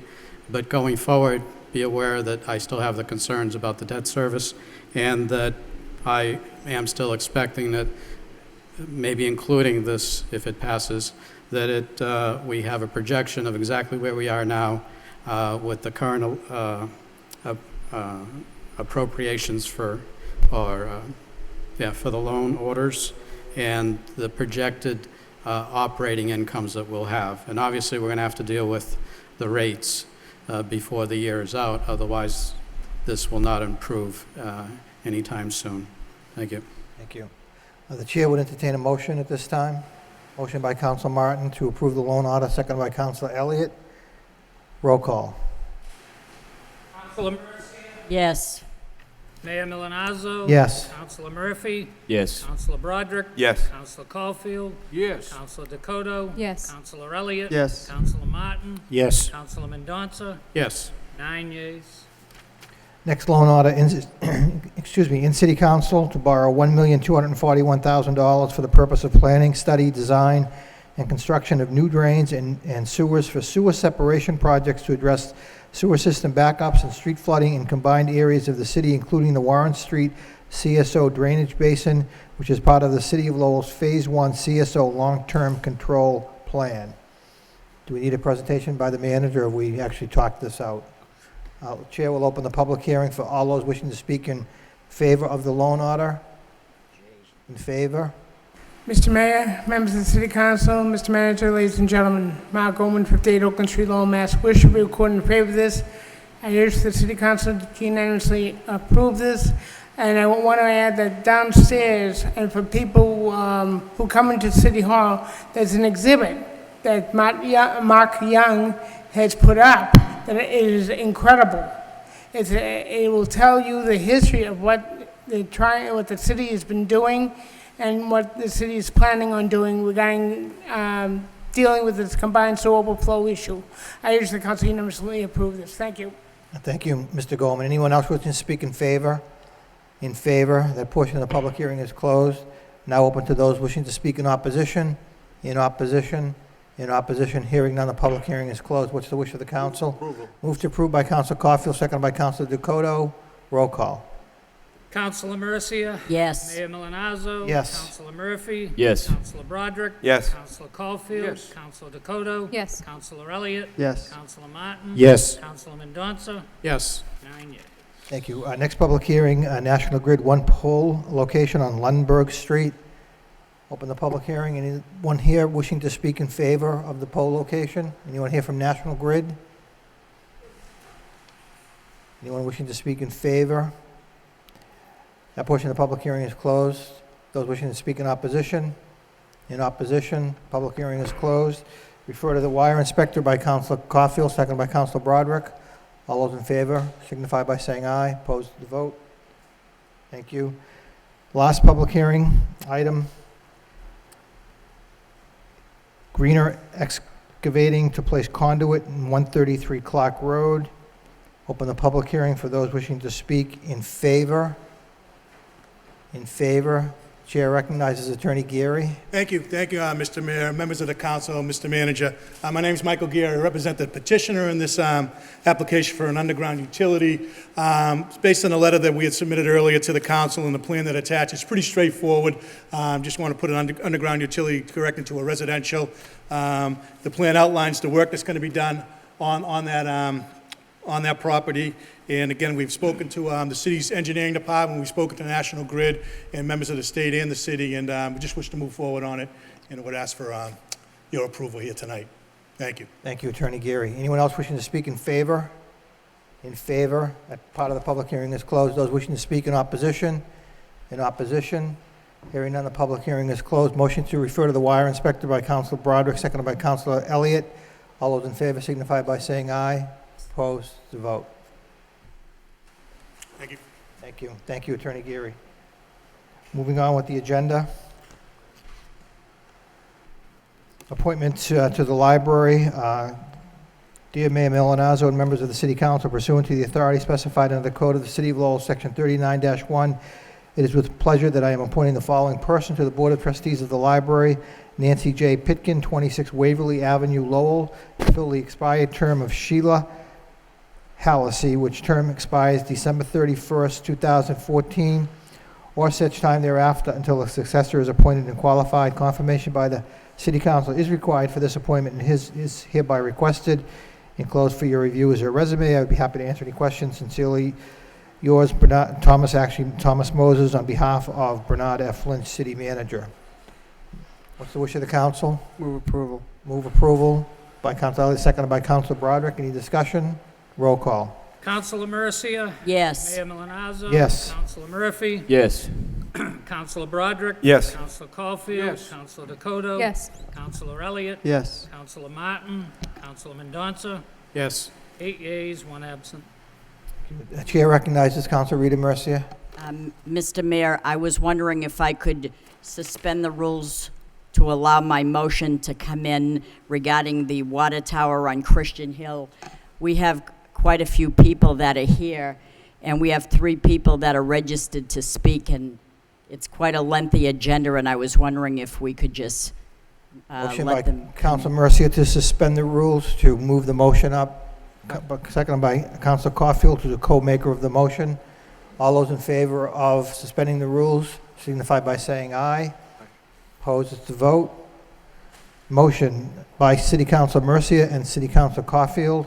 City Council requests the city manager report on the proposed water tower on Christian Hill. Second. Right, we have a second because there were two. I know that I would be, have the right to speak, but I think protocol is that they speak before I do, Okay. so we could We do have some recognize. who have expressed an interest to the city clerk to speak, so I'm going to ask the city clerk to call them to the podium at this time. Nancy Gomez, 206 Mount Pleasant Street. Hello. Okay, so we are here because I kind of didn't know exactly what was going on in the construction, and I live across the street. I didn't receive any notification. I learned about the project just because I saw some signs, and in the sign says replacement. So for me, replacement is just changing something of similar condition to something else. So I learned about the magnitude of this project for from my neighborhoods. So we're here just to ask you guys if there is another way to do this without ruining our neighborhood, because I think that this project will damage the value of our properties. I live across the street, and I have a big window, and what I have as a view will be the nice tank. So that's what I have to say. Thank you. Marina Shell, 277 10th Street. Good evening. I live beside the proposed tank, and I've enjoyed tonight hearing about all the wonderful things that are happening in Lowell. I love Lowell, and I love hearing about the enhancements to neighborhoods, but I think what we basically have here is a destruction of a neighborhood because of the dimensions of this tank. I never got any notification. I know people seem to think we got some, we didn't. I know I walked the whole hill now. I found one person that got a notification, so nobody really knew what this new tank was going to look like. We've lived in harmony with the old tank since '63, I think. And it was kind of an eyesore, but trees grew up around it. So it wasn't terrible looking. It certainly wouldn't have affected property values. We would have been able to sell a house if we wanted to. Not that I want to sell my house, because I'll die there. But this is taller than the Lowell Sun Building. According to what Dan told me on the phone, Dan Laheef, it was going to be close to 130 feet. It was going to be close to 130 feet. I want to direct this at you too, the city manager, so I hope you'll listen as well. It's 74 feet across and 40 feet high, and it's up 130 feet. So you can just imagine what that will do to a residential neighborhood. And it's not that we're against a water storage tank. I just have to believe there might be some kind of a compromise, some other way to do it that would be more reasonable for us. And again, I understand there were some meetings in the neighborhood. I didn't know about them. I would have been there. They're not official meetings. They're not public hearings. And basically, I think it's a good motion because we need to hear a lot more about this and see if there are any other options available that will preserve all the storage of water that we need and public safety and still not be a colossal eyesore. Thank you. Thank you. Chris Ionopoulos, 212 10th Street.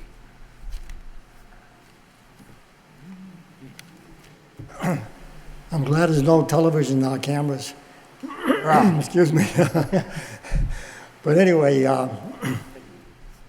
don't know if any other tank that I know of in a state or anywhere else that a tank is put up where it's so heavily populated. This young girl here, Nancy, just talked. She's just right across the street from it, just yards away from this, where this tank is going to be put up. And there's so many in that neighborhood. It's just such a crowded neighborhood where that tank is going up. And it's, I did talk to the engineers. They said, well, it's the best way to provide water. But there is an ultimate way where they have an extra pumping station. an extra pumping station where they can pump into a tank that they can put in the ground, so it wouldn't be an eyesore. And if one fails, the other one can kick in. If, worst scenario, if it happens to stop, a pipe has to be fixed or a pumping station and a certain amount is out without water for a day, I'd rather be that way than look at that tank, you know, day in and day out. It's going to be a shadow for many of the residents as the sun's going by. They're just going to see that one tank. And I felt bad for one of the neighbors. He says, I just put a solar system up. That tank is going to be shading it most of the day. But I just hope there's other ways we can go. And if it's an extra pumping station or whatever to provide, you know, water for the area. Thank you. I believe those were the three residents who asked to speak. Yep. Refer to the city manager at this point. Could I I'm speak? sorry, Councilman. Thank you very much. Thank you, Mr. Mayor. I did receive a number of calls last week regarding their concern for the proposed water tower on Christian Hill. And through this motion, I would like a report as to the events leading up to this revelation. Upon further investigation, I did learn that we as a council, not my new rookies here, but we did vote in 2007 for the upgrade of a water tower. Something to do with the gravity-fed system needs a tower for adequate pressure. Now, all of this took place in 2007. That would be 3 years ago, so I kind of forgot the circumstances, and I'm thinking that once they build the judicial court, I might forget that we even voted to support that at the time. And in all fairness to the gentleman that spoke, we are on TV, but I didn't want to scare you, but I didn't deny it. I didn't, but you were on TV and you look great to your neighbors.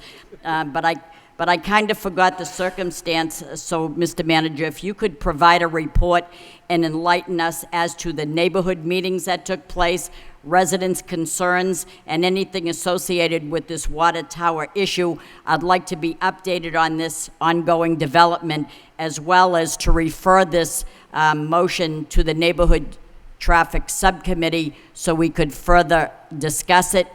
I don't know, maybe there is a better place that the city owns, maybe at the reservoir. I don't know. Is it possible we could erect it there? I know that there's one on Wedge Street. The neighbors don't seem to be concerned about that being there. It looks pretty nice, although I think that there's some aliens in it ready to take off to outer space. But be that as it may, there is a legitimate concern, and I think that out of respect for the residents, I think we should discuss it a little bit further, because I didn't know anything about it either. So that's the gist of this motion, and thank you for letting me let the people not be here all night, as well as I know there are other people here for other motions, so we will get to them as well. Thank you. Thank you. Mr. Manager? Councilor, I'd be more than happy to comply with the request of the council if so voted to issue a report on this project, and also in response to the neighbors' request that we look at alternatives. I'll be happy to sit down with our engineers and see what alternatives might be available, Sure. if any, and get back to the council or to the subcommittee if need be. Again, public safety is the ultimate priority here. Public safety of in terms of adequate drinking water, but more importantly, for a good portion of the city, and this affects Centerville as well as Belvedere, very large portions of our city, it's fire protection that we need to watch out for and be concerned with. So I'll be happy to get that report and work with our engineers and come back to the council with a full description and a full analysis of what other options, if any, are out there. Okay, thank you, as well as the fact that the city clerk has the address of the people that spoke. I don't have those addresses. If we could schedule a neighborhood traffic subcommittee, the chair would do that we could notify the people so that they could come and I don't want to tell the man, but it is televised and it's held right in this chamber. So, but you have a right to, put a bag over your head. I don't know, so nobody knows who you are. But be that as it may, I'd like to have everybody notified and be on the same page. Thank you. Councilor Caulfield? Thank you very much, Mr. Mayor. A similar situation existed in Wedge Street in the Highlands. And I must say, Mr. Manager, Dan Lahiff from the water utility, Woodward and Curran, I attended those meetings, and some people didn't want a tower at all. And after we presented the tower and so forth, the people didn't voted on the color. They voted on lighting and so forth. And the tank is serving the people in the Highlands exceptionally well. But that tank is only 500,000 gallons. And the illustration here of this tank is 90 feet higher than the old tank. So I think Maria indicated compromise. So maybe we can get together with a neighborhood subcommittee meeting, have Dan Lahiff and all the consultants there. Maybe we can come up with something that represents a compromise. I would have to say that the best place for a water tank is on the top of Christian Hill. That's where you're going to get the best usage out of it. But, you know, these constituents have a problem, and I don't think they were informed about the water tank, the new tank, and so forth. So I think it's just a process I think we all have to go through and let them know that they're part of, they're a stakeholder in the thing as well. So Thank you. Mr. Manager? If I may just... Council Martin first, please. I was just going to add, I think I've heard, I think we've all heard from a number of people, and I guess what's troublesome is it seems, you know, at least from the city's perspective, that we've gone above and beyond to try and keep people informed and notify people, yet I've heard, you know, from people that I've known for a long time that tell me they didn't know anything about it and didn't get notice. So, I mean, if we notified people 3 years ago, some of us here didn't remember this from 3 years ago, so I guess that's one possible explanation, but you know, what's past is past. I think moving forward, if we're going to have more meetings about this, that we really do need to make every effort to have those meetings well publicized and have abutters notified so that we do get the perspective of everybody. Thank you. Mr. Manager? Just basically in response to Councilor Martin and Councilor Caulfield, I do think that, you know, we've certainly we saw the benefits of the neighborhood participation at the Wedge Street tank, and we also and so we follow that model really in this neighborhood, and we've worked closely with the Centerville Neighborhood Action Group, and we did send out you know, flyers regarding meetings about this project, but we're going to and apparently there are some people that did not receive them. I'm not sure how that happened exactly, but what we will do is, as I say, is I will sit down with our engineers and see if there's any possibilities that we can bring forward for compromises to address this issue, and report back to the council. And there is, once again, there's ARRA money on this project as well. There's about $600,000. There's it's gone through the design process. There's you know, contracts that are out there. But we'll get the information to the council in an expeditious way so that you know, there's a full discussion of the issue. Councilor Elliott? Thank you. So we have a motion on the floor, actually amended, to get a report from the city manager and to also refer the issue to the Neighborhood Traffic Subcommittee. Any further discussion? All those in, Councilor Caulfield. Mr. Mayor, I'm trying to organize a meeting with the Neighborhood Subcommittee, and I understand there is a meeting next Monday in the Centerville neighborhood. So maybe after they conclude their meeting, we could have that meeting next Monday at the Domposki Club and at least scratch the surface of this issue. Is that okay? I'm not sure. I think that that's certainly a good possibility. The issue I think we would have is that I'm not sure what type of agenda they have over it. It's their meeting over in Centerville, and if they go till 8:30, 9:30, that may not give enough time for this. I would recommend that maybe we want to do it another date after we have that. That's fine. Plus, I would think we'd want it televised. I would think we'd want the subcommittee meeting televised. Council Broderick. That, I was just going to suggest that we probably have it televised. And there was a mention by the manager that he was going to have to meet with the engineers and so on. I don't know if Monday would be enough time, but I certainly think we should attempt to televise it so that folks that can't come can see it, you know, at the next day or at a later date. You know, short notice, people may be working and so on. So I think we probably should try and do it here when we can televise it. Okay, thank you. Any further discussion? All those in favor of the motion as amended signify by saying aye. Opposed, it's a vote. You'll be contacted when the meeting takes place. Thank you. Councilor Mercy, while we're under suspension, did you want to? Yes, while we're under suspension, I see there's more people here. And you know what? In all respect, I know that we're public servants, but you're not, and you want to get out of here, so maybe we could suspend the rules and allow the resolution to come in. I think this is for the... We're actually under suspension, so I will move to item...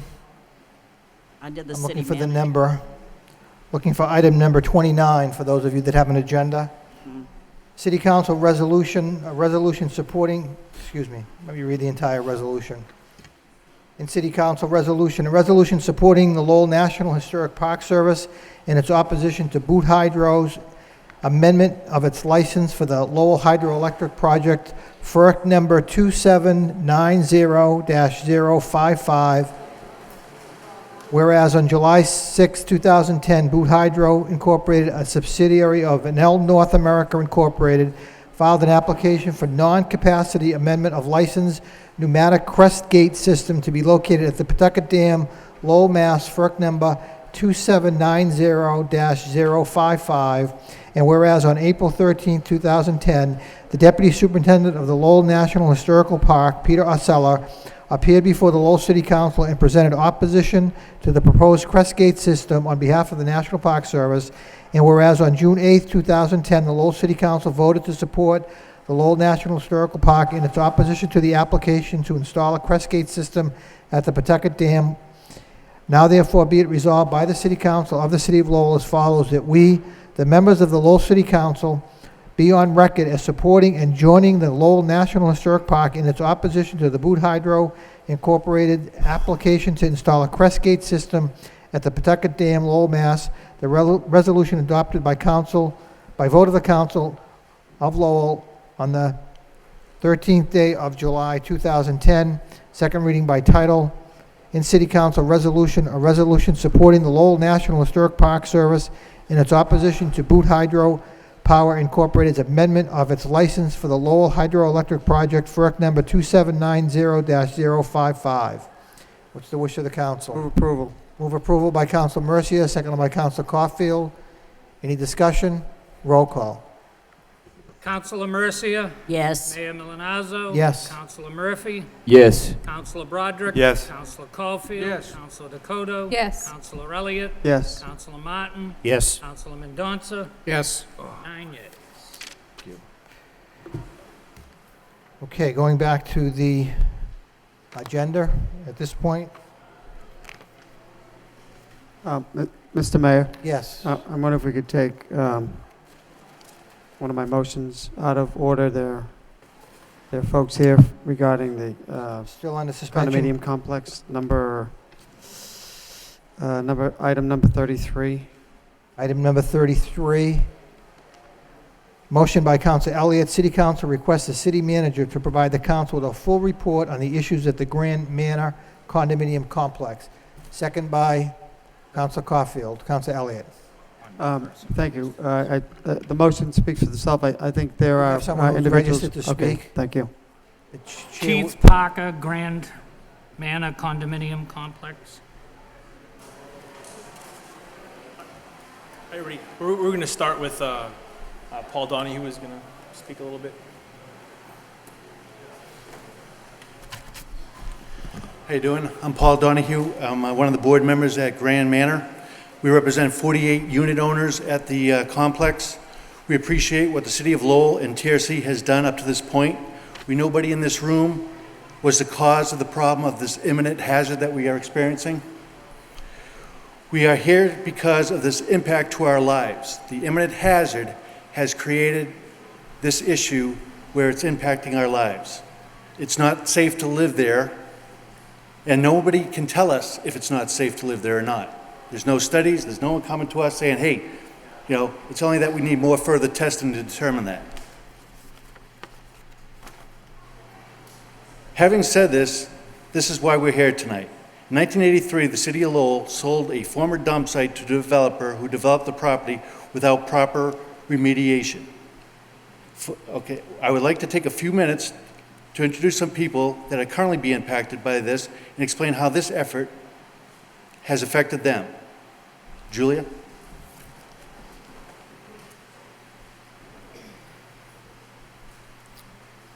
My name is Julia Paquin of 175 Willard Street, number 25.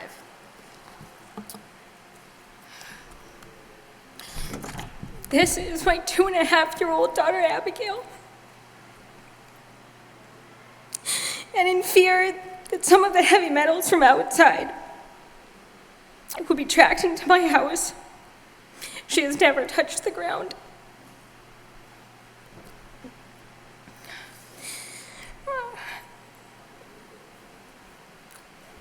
We finally chose to leave last October, and this was not an easy decision for me. But ultimately, my husband and I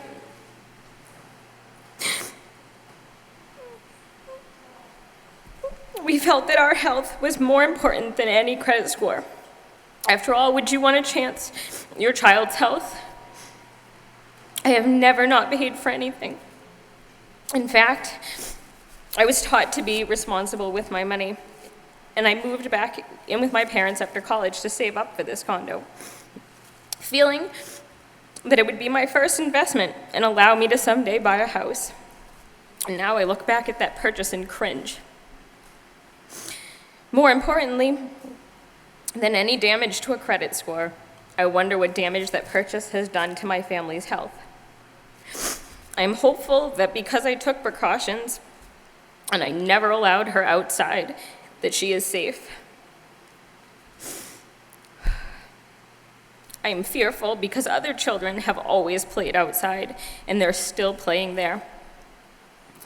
My concern lies not only in the debris and chemicals and metals that have made their way to the surface through natural processes, but in the fact that when TRC dug the recent test pits, they didn't use any poly to prevent any of that subsurface soil from ending up on the surface soil.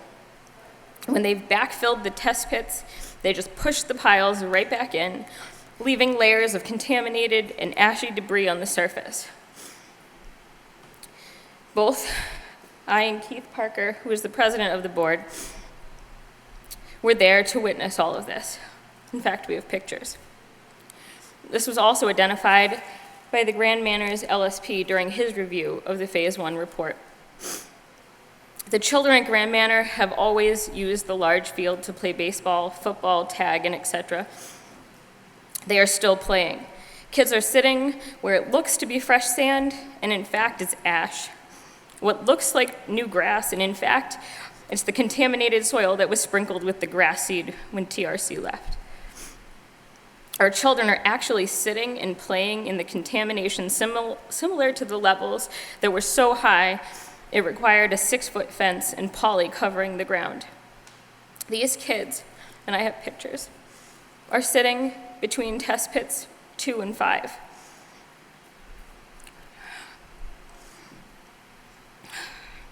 The city is saying that they are proceeding, but it's just not fast enough. The children are home for summer break, and nothing is stopping them from being in the contamination. This picture, and I will gladly leave it for you, is a picture of the back of a Ford that is still there. If you walk up the little hill, you can see the back of it. You can plainly see the D in this picture. And it's a convertible, because here's the convertible top, still in the ground. This is a newspaper that was found 10 feet down. It even has the date, October 29th, 1953. This is one of the test pits. Notice there's no plastic. Nothing is stopping any of this ash the tire, the glass, the shoes, the metal, all of the liquid that came pouring out of glass containers all over the grass.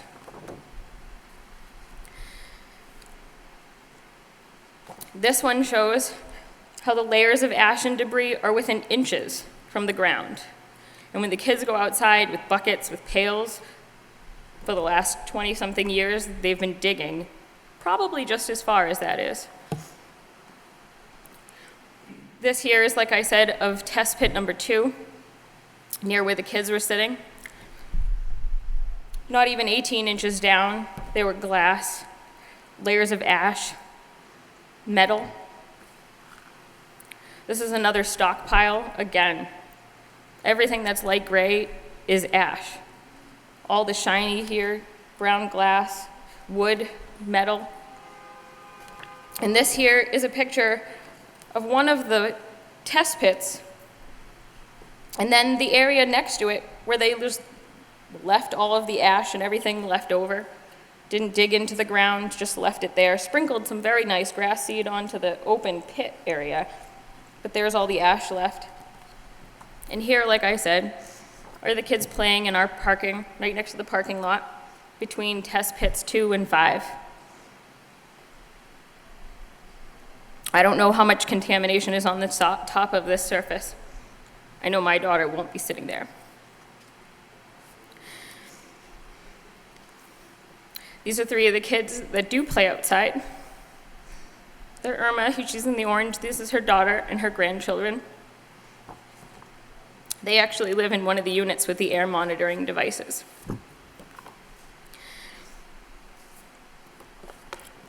This here is a picture of where exactly all of the debris was dumped back in 1957. And from articles, we are understanding that it was reopened then to put tree waste and everything from the hurricane. This is our building last year. And when I superimposed it, that lovely pile of debris from the dump is now the big backyard. It's the big open field that when I bought the unit in 2005, that I was so excited that kids were going to be able to play just like this, and all it is a big pile. All the test pits show it.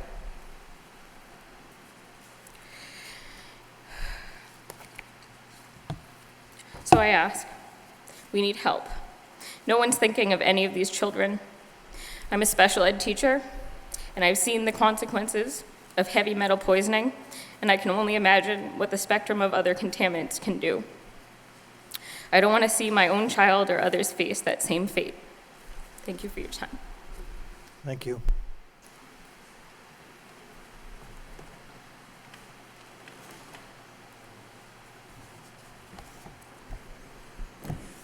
Hi, my name is Tony Del Greco. I live on 175 Willard Street, also on a bottom unit.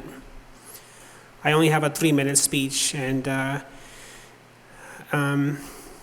it's not as emotional as Julia's, but Julia has a reason to be because she's looking out for the safety of her 2-year-old daughter. We have 48 units in the complex, and we can't parade all 48 people up here, but each one of them has their own different situation. And Julia's is her child. Mine is also my child. She just graduated high school, and I tried to get a loan to pay for a portion of her college. And the banks and my mortgage company, after finding out about the material or the hazardous contamination on the property, says that dropped the value down so much that I cannot get a refinance or a loan or anything. And I have excellent credit too, so it's not that.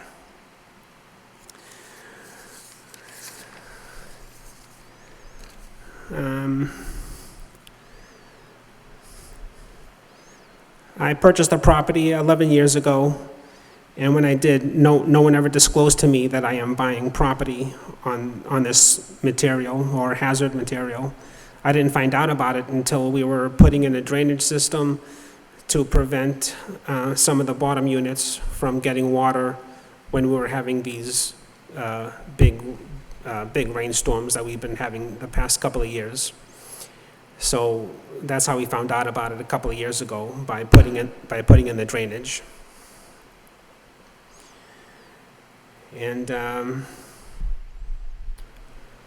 my daughter was 5 when I first moved in. But knowing what I know now about the property, I was lucky in the sense that I only had my daughter on weekends. So she wasn't there all the time. So if there was any medical danger, then she wouldn't have been exposed to it as much. And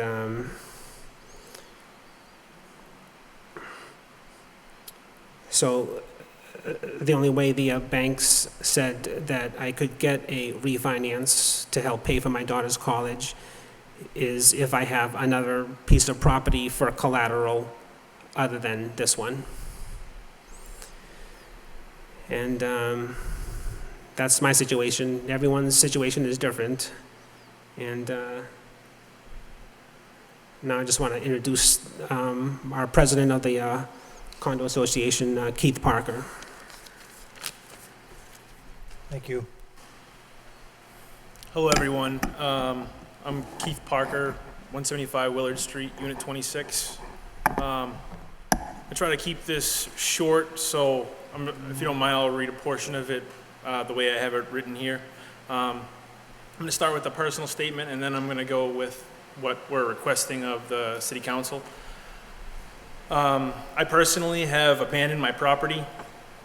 I am located here. It still looks with plastic and caution fence around there. It's looked like that for about a year now. I had enough.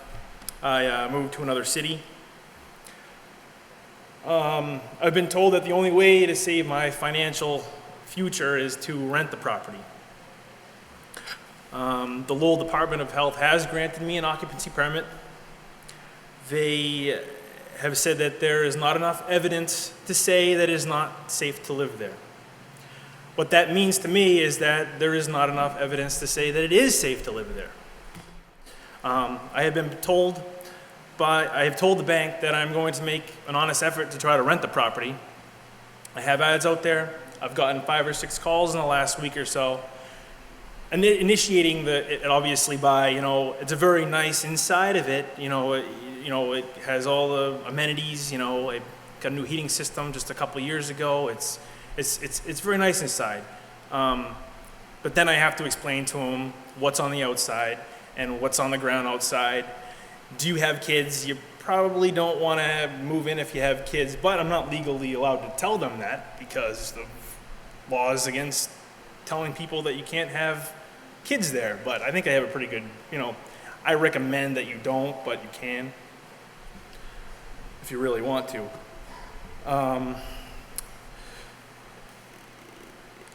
It's basically, I'm not happy that the only way that I could protect myself financially is by potentially renting this unit out and opening myself up to liability. I hear people telling me that, there's ways to protect myself. Is there a guarantee of that? I don't think there is. I met with Representative Thomas Golden this morning. And we had about an hour and a half conversation. I'll get into that a little bit later. But basically, what I did by leaving my condo is I guaranteed my safety of myself and my fiance. I did not guarantee my financial future at all. And the board has, and the association, all the residents have overwhelmingly requested that, I stay involved, given my experience as an environmental consultant. And that's that's basically, you know, what I have personally to say.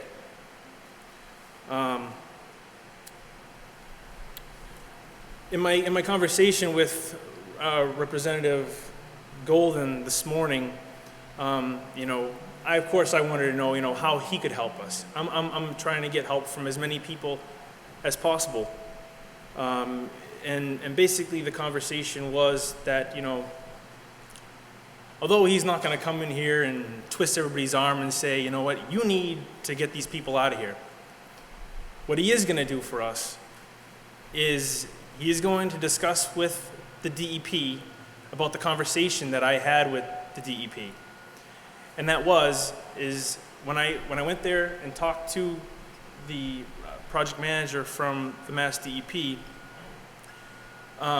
know, the DEP's role is not to deal with fraudulent activities. It's to clean stuff up and to keep people safe. And I guess they are trying to do that.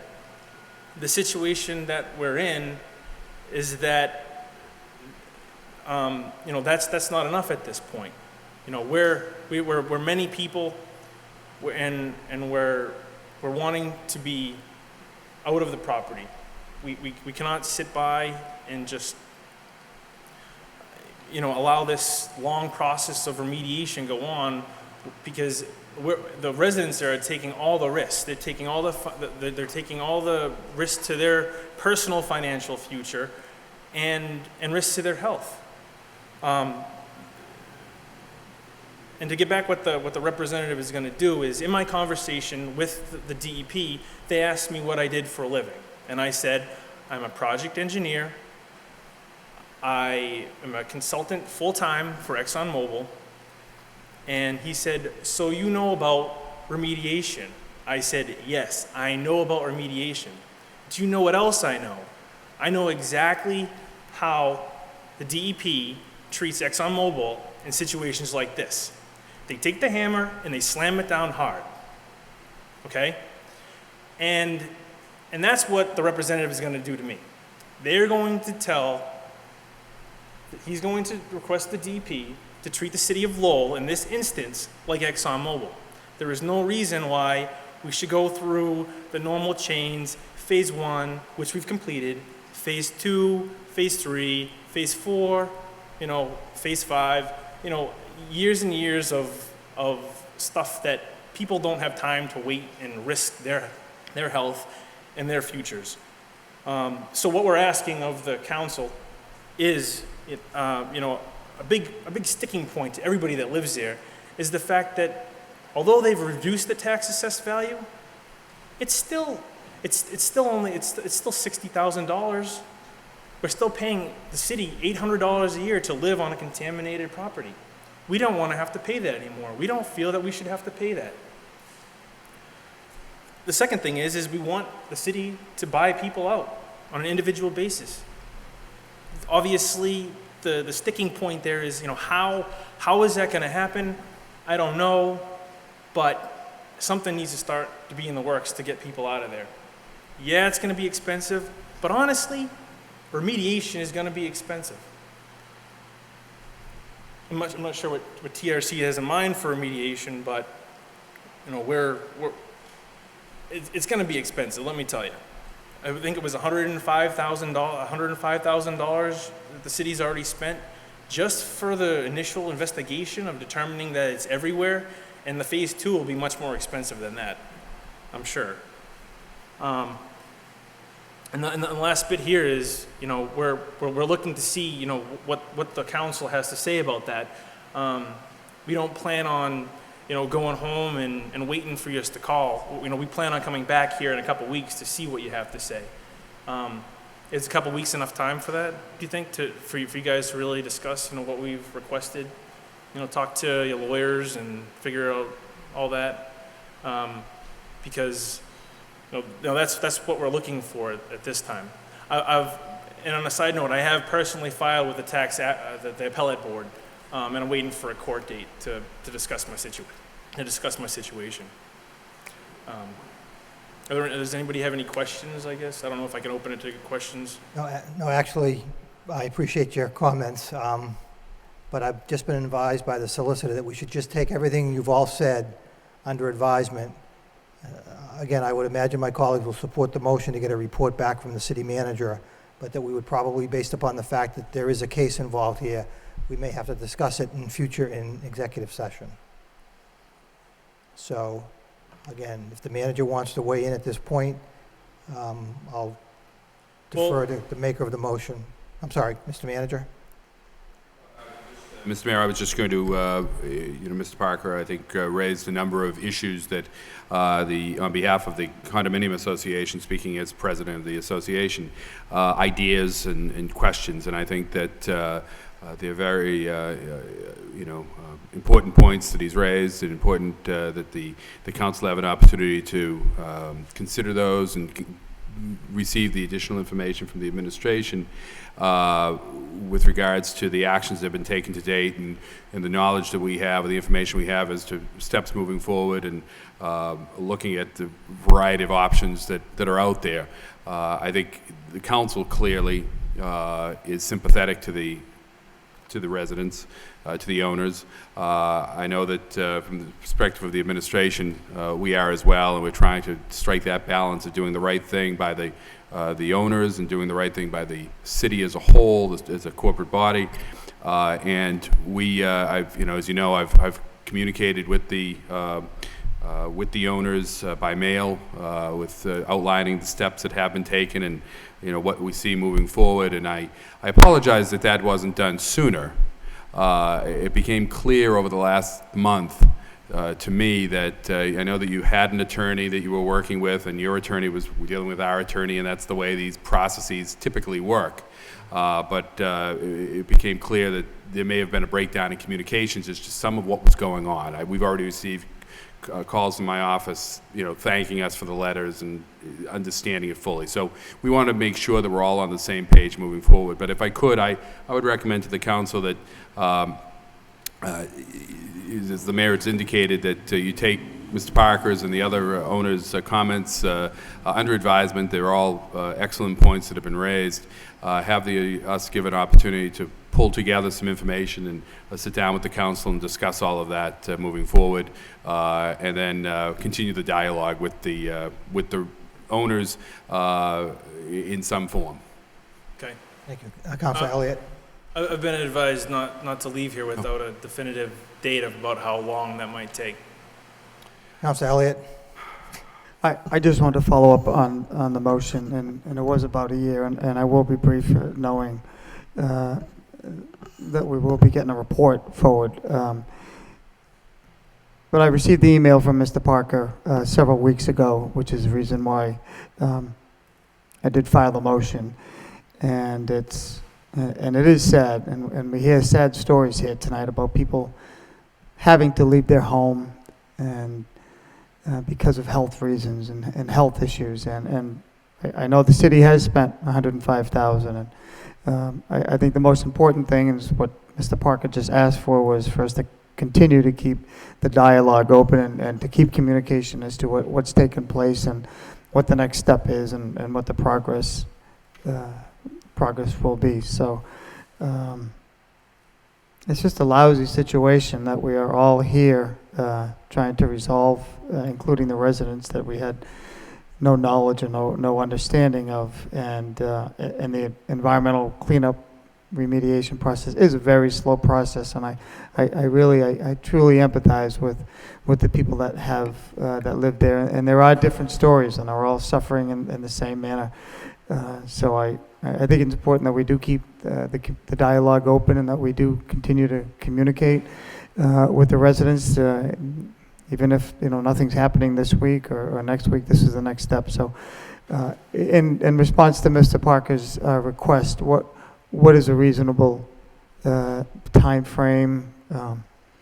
Maybe we can request you, Mr. Manager, keep in touch with Mr. Parker. Certainly, we can do that, and the other, I would think that we should be able to sit down with the council and discuss some of this and discuss some of the information we have, and hopefully get back to the association within the next, I would say 2 to 3 weeks to give you a status. Maybe sooner if we have something that's more notable, but I would say that that would give us time to meet with the council, discuss the different, and I can tell you that I had a meeting with the staff on this issue back about 4 weeks ago, even before this really hit the newspaper again, and I instructed the staff to, we have to put this on the fast track, and they're fully, supportive of that, of working to make sure that there's something that we're moving forward with this. But I would say 2 to 3 weeks we should be able to get something back to the association. Okay. We should plan on being here again for a report in 3 weeks? Well, why don't I stay in touch with you, either directly or through the law office? Okay. Okay. All right. Thank you. Thank you. Anybody else? All those in favor of the motion to request a full report regarding Grand Manor Condominium Complex signify by saying aye. Opposed? Motion passes. Mr. Mayor, Councilor item number 34, there's some folks here as well. I wonder if we could take that out of order. I don't think it'll be a long discussion. Councilor Broderick, second by Councilor Broderick to take motion number 34 by Councilor Elliott. Request manager have the Department of Planning and Development look into the permit process for driveway curb cuts. Second by Councilor Broderick. I believe someone is registered to speak. Robert Hunt, 43 Florence Avenue, B Florence Avenue. Thank you very much, Mr. Mayor. My name is Robert Hunt. I live at 48 Florence Avenue, which is across the street from 43. About 2 months ago, I looked to have a two-car garage driveway paved. It measures 20 feet from corner to corner. I had contracted Bob Muldoon Paving Service to come up and said, I want to do the right thing, get down, pull a permit, come back up. And he went down and he came back up and he told me that it's not possible. And I guess there was an ordinance that was passed this past year that only allowed 15 feet. The house was built in approximately 1907. We've assumed the garage itself was maybe 1920.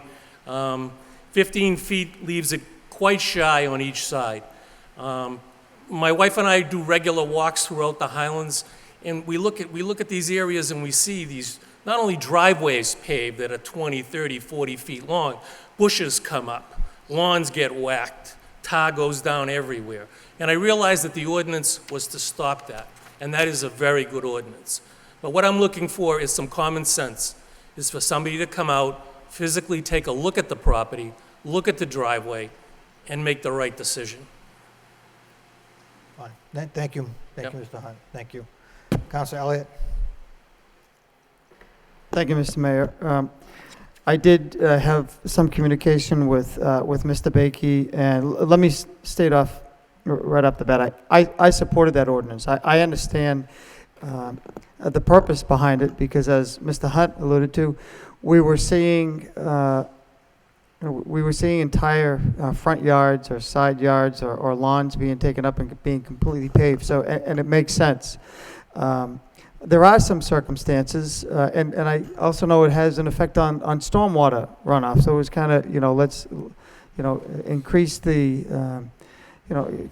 keep the neighborhood looking nice, as well as adjust some of the stormwater runoff. But this is not the first case or first phone call I've received concerning the width and the impact that it has, and it's primarily with with homeowners that have two-car garages. So I don't know. I know the engineer weighed in on this, and even if she wanted to, even if the city wanted to, the law, that's the law, and I understand it. I don't know if there's some way to maybe look at a special permit. Sometimes it just doesn't seem practical to have a homeowner that wants to do the right thing come in for a permit and say, well, you have to go through the zoning board of appeals in order, to get a variance. So Mr. Manager, if you could take a look at it, and I think it's, as Mr. Hunt mentioned, just some common sense. There are some, there are some properties in the city that I suggest maybe the engineer able to make a judgment call. I don't know, so I just wanted to bring it forward on behalf of this. There was another home up on West Forest Street, similar situation. So that's the gist of the motion, Mr. Manager. Thank you, Mr. Mayor. Councilor Barber. I understand the motion, and I understand Mr. Hunt's predicament here, but my concern is that this is a ZBA matter, and I don't know if we should ask the solicitor, but if we're going to start ruling on exceptions, I don't know if we have a jurisdictional issue here. Madam Solicitor, through you, Mr. Mayor, maybe to the solicitor. Right, there is the ZBA issue, and then there's also an appellate process for the denial of the licenses, of the driveways, rather.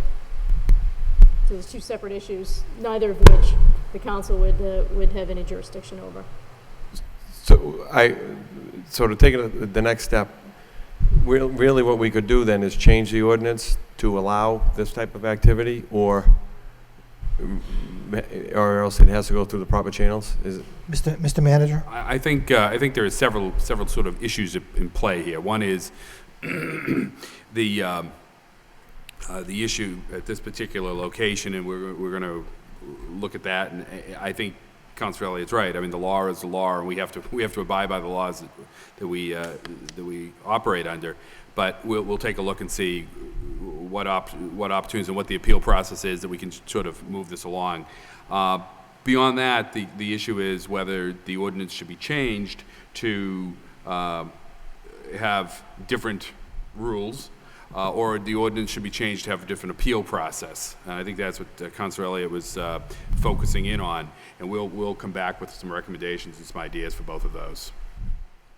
Thank you. Councilor Mercia, then Councilor Elliott. Thank you, Mr. Mayor. Isn't that what a variance is all about, that there is an ordinance in place? Because I take you back to Central Street. Our goal was to get as many cars off the street as possible. And when people had properties, it didn't conform with 15 feet away from everybody. If you look at Royal Street, where I lived for 32 years, there'd never be anybody abiding by the law because you could touch every single house. But yet, you go before the ZBA and you ask for a variance and say, my property does not conform, but in an effort to get a car off the road, that's just what we've done. So I don't know what the issue is here. Are we saying you can't even go before the ZBA and get a variance? That is the process right now to do that, right? So and I think the request of Councilor Elliott in his motion is there another way to do it other than through the ZBA? Well, then I would say, what if they went before ZBA and got not approved? Because when you look at this looks beautiful. Mm-hmm. I don't have a problem with issuing that. Councilor Elliott, then Councilor Martin.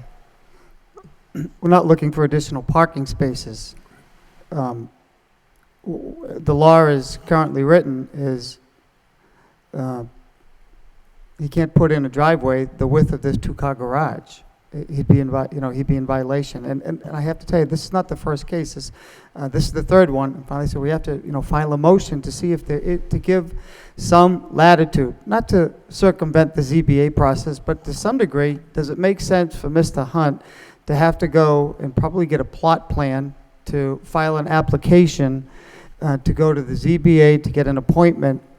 I mean, to schedule a meeting, a public hearing, notification of abutters, to maybe get 3 extra feet for his driveway. I mean, that's not user-friendly to me. And I think what happens, and Mr. Hunt can attest, and others, people don't even do that. You get, they won't go through the process. So I'm not going to try to circumvent it or not abide by the ordinance. I support it. I sit on the zoning subcommittee. It makes sense. It was to prevent people from paving their yards and not having enough open green space. I don't know if there is a better way. I don't know if there is, amending the ordinance is certainly the way to do it. But we also don't want, gypsy paving companies coming in the middle of the night, ripping up bushes and lawns, and before you know it, there's illegal paving or the front yard's paved. So it's just, it's a motion before to have the manager look at it and see if there is an option. Maybe there isn't, but I think it's worth taking a look at. Council Martin? Thank you, Mr. Mayor. I had a hard time seeing how this is a zoning issue. I mean, it's the width of the curb cut, I think, and there are curb cut regulations that we adopted that I thought were apart from zoning. So how the ZBA gets involved in this is unclear to me, and I thought I knew this subject matter pretty well. So I do know we have some creative people in DPD, and I agree. If you have a two-car garage, it seems logical you should be able to have a driveway that wide, without having to go. Not to interrupt, but I think you can have a driveway that wide. You just can't have a curb cut that wide. You can. Well, not all the way. Okay. Right. I mean, it's got to funnel out, is what. Okay. Right. And if that's the way it needs to be, then maybe that's the way it needs to be. But I agree. You look at this picture and you say, why not? And the regulations perhaps could accommodate that. So I'm supportive of the motion, and to see if there's a better way to allow something like this, if the majority wants to allow for it. It seems to be pretty logical looking at this picture. So I'm in favor of the motion. I'll wait for the report. Okay, thank you. Council Caulfield. Thank you, Mr. Mayor. I certainly support Council Elliott's motion to allow these people to pave their driveway. The foolish question I have is, how did they get a permit to build a two-car garage? When they get the permit to build a two-car garage, whoever gave them the permit had to know it had to be hot-topped. There had to be a driveway there. I mean, it's foolish.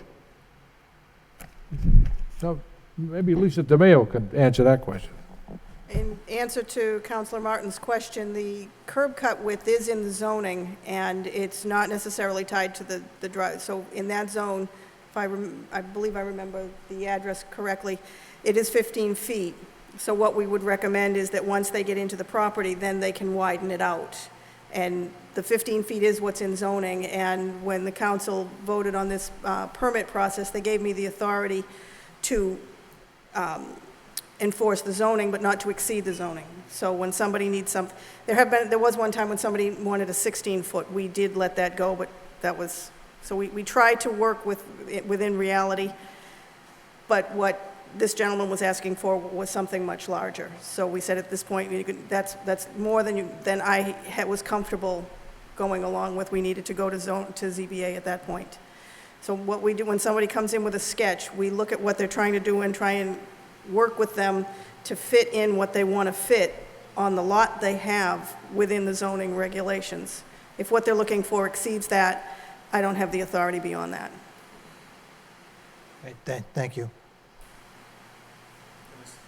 May I speak? Okay, Mr. Hunt? Just to answer your question, it was built in 1920, so I'm sure that there was probably, it's never been tarred. It's been basically stone, crushed stone, and that's been it. As far as the curb cut goes, the length of the driveway is only one car. So where do you cut the curb?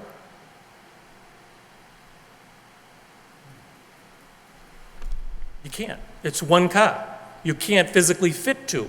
It's only one car. That's it. I don't even have a sidewalk. The contractor's going to pave to the edge of the street to make up for the lack of a sidewalk on there. Okay. So, thank you. Thank you. Thank you, Mr. Hunt. So again, the motion is to have the DPD look into the permitting process for driveway curb cut, specifically dealing with the property owned by Mr. Hunt. Any further discussion? All those in favor of the motion signify by saying aye. Opposed? It's a vote. Thank you. Anything else while we're on suspension? Moving back to the regular agenda. Mr. Mayor? Yes, Councilman Martin. I'd just like to be recorded as yes on the last vote before we went off on number 10. Oh, appointment Nancy Pitkin? Right. Okay. I was absent. Okay, thank you. Item number 11, in City Council loan order, LaLasha Park improvements to borrow $700,000 to pay design, architectural, and construction costs of improvements to Lasher Park and for the payment of all costs incidental or related thereto. It is ordered by the City Council of the City of Lowell by a 2/3 vote as follows. Ordered that the sum of $700,000 is appropriated to pay design, architectural, and construction costs of improvements to the Lasher Park and for the payment of all costs incidental or related thereto, that to meet this appropriation, the treasurer, with the approval of the city manager, is authorized to borrow $700,000 in the Massachusetts General Laws, Chapter 44, or any other enabling authority, that the treasurer is authorized to file an application with the Municipal Finance Oversight Board to qualify under Chapter 44A of the General Laws, any and all of the bonds, and to provide such information and execute such documents as the Municipal Finance Oversight Board may require for these purposes, and that the city manager is authorized to take any other action necessary to carry out the project. Order recommended and introduced by Thomas Moses, acting city manager. Motion to refer to a public hearing on July 27th by Councilor Broderick, seconded by Councilor Mercia. Any Councilor Caulfield. Mr. Mayor, I certainly will vote in favor of sending it to a public hearing, but I have much to say at that public hearing. And I want to know who come up with a $700,000 figure.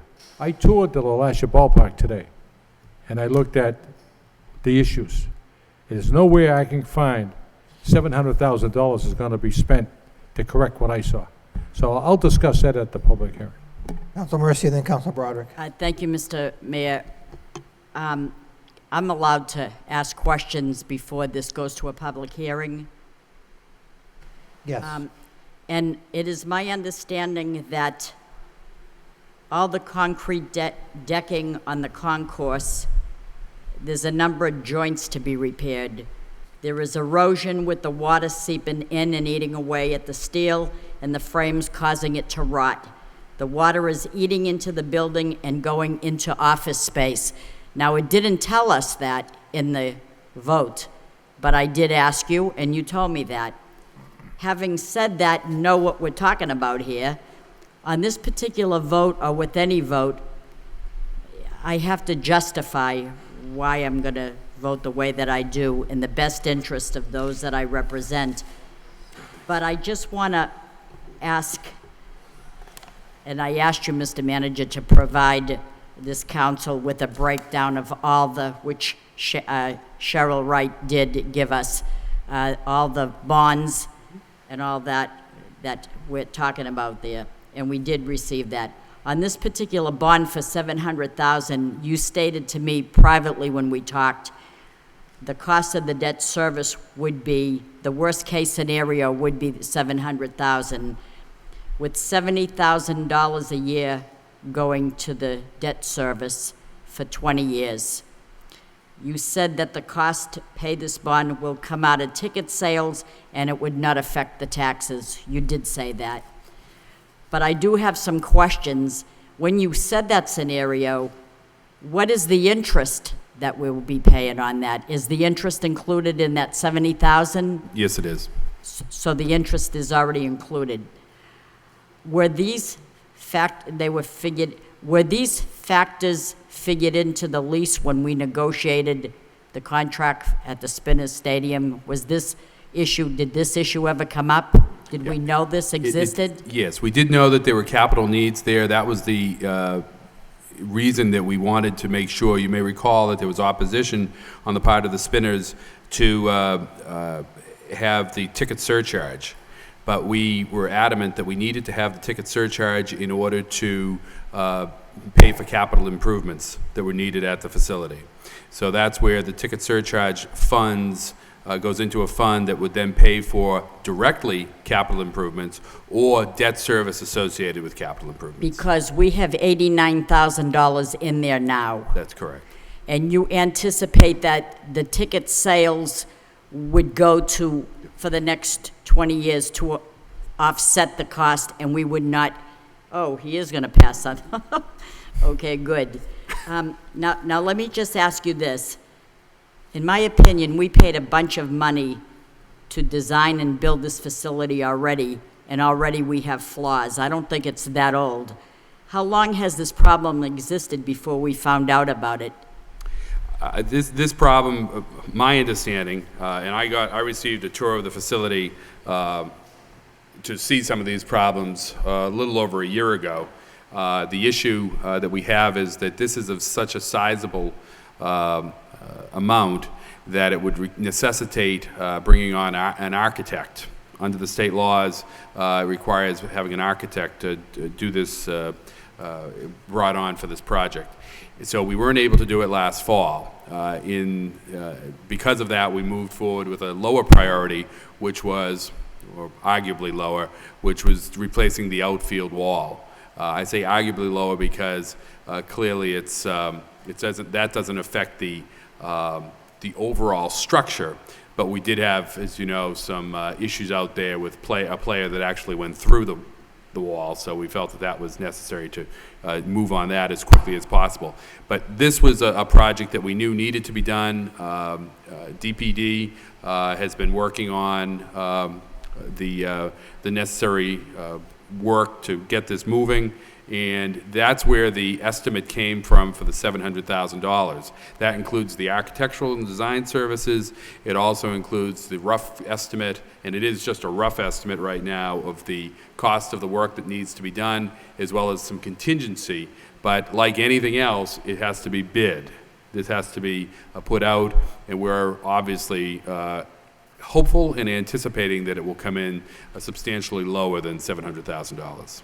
Now, we're partners, when we acquired this Spinners Stadium, LaLasha Park, we're partners with the state. They paid a certain amount as well as we did, the state, the university.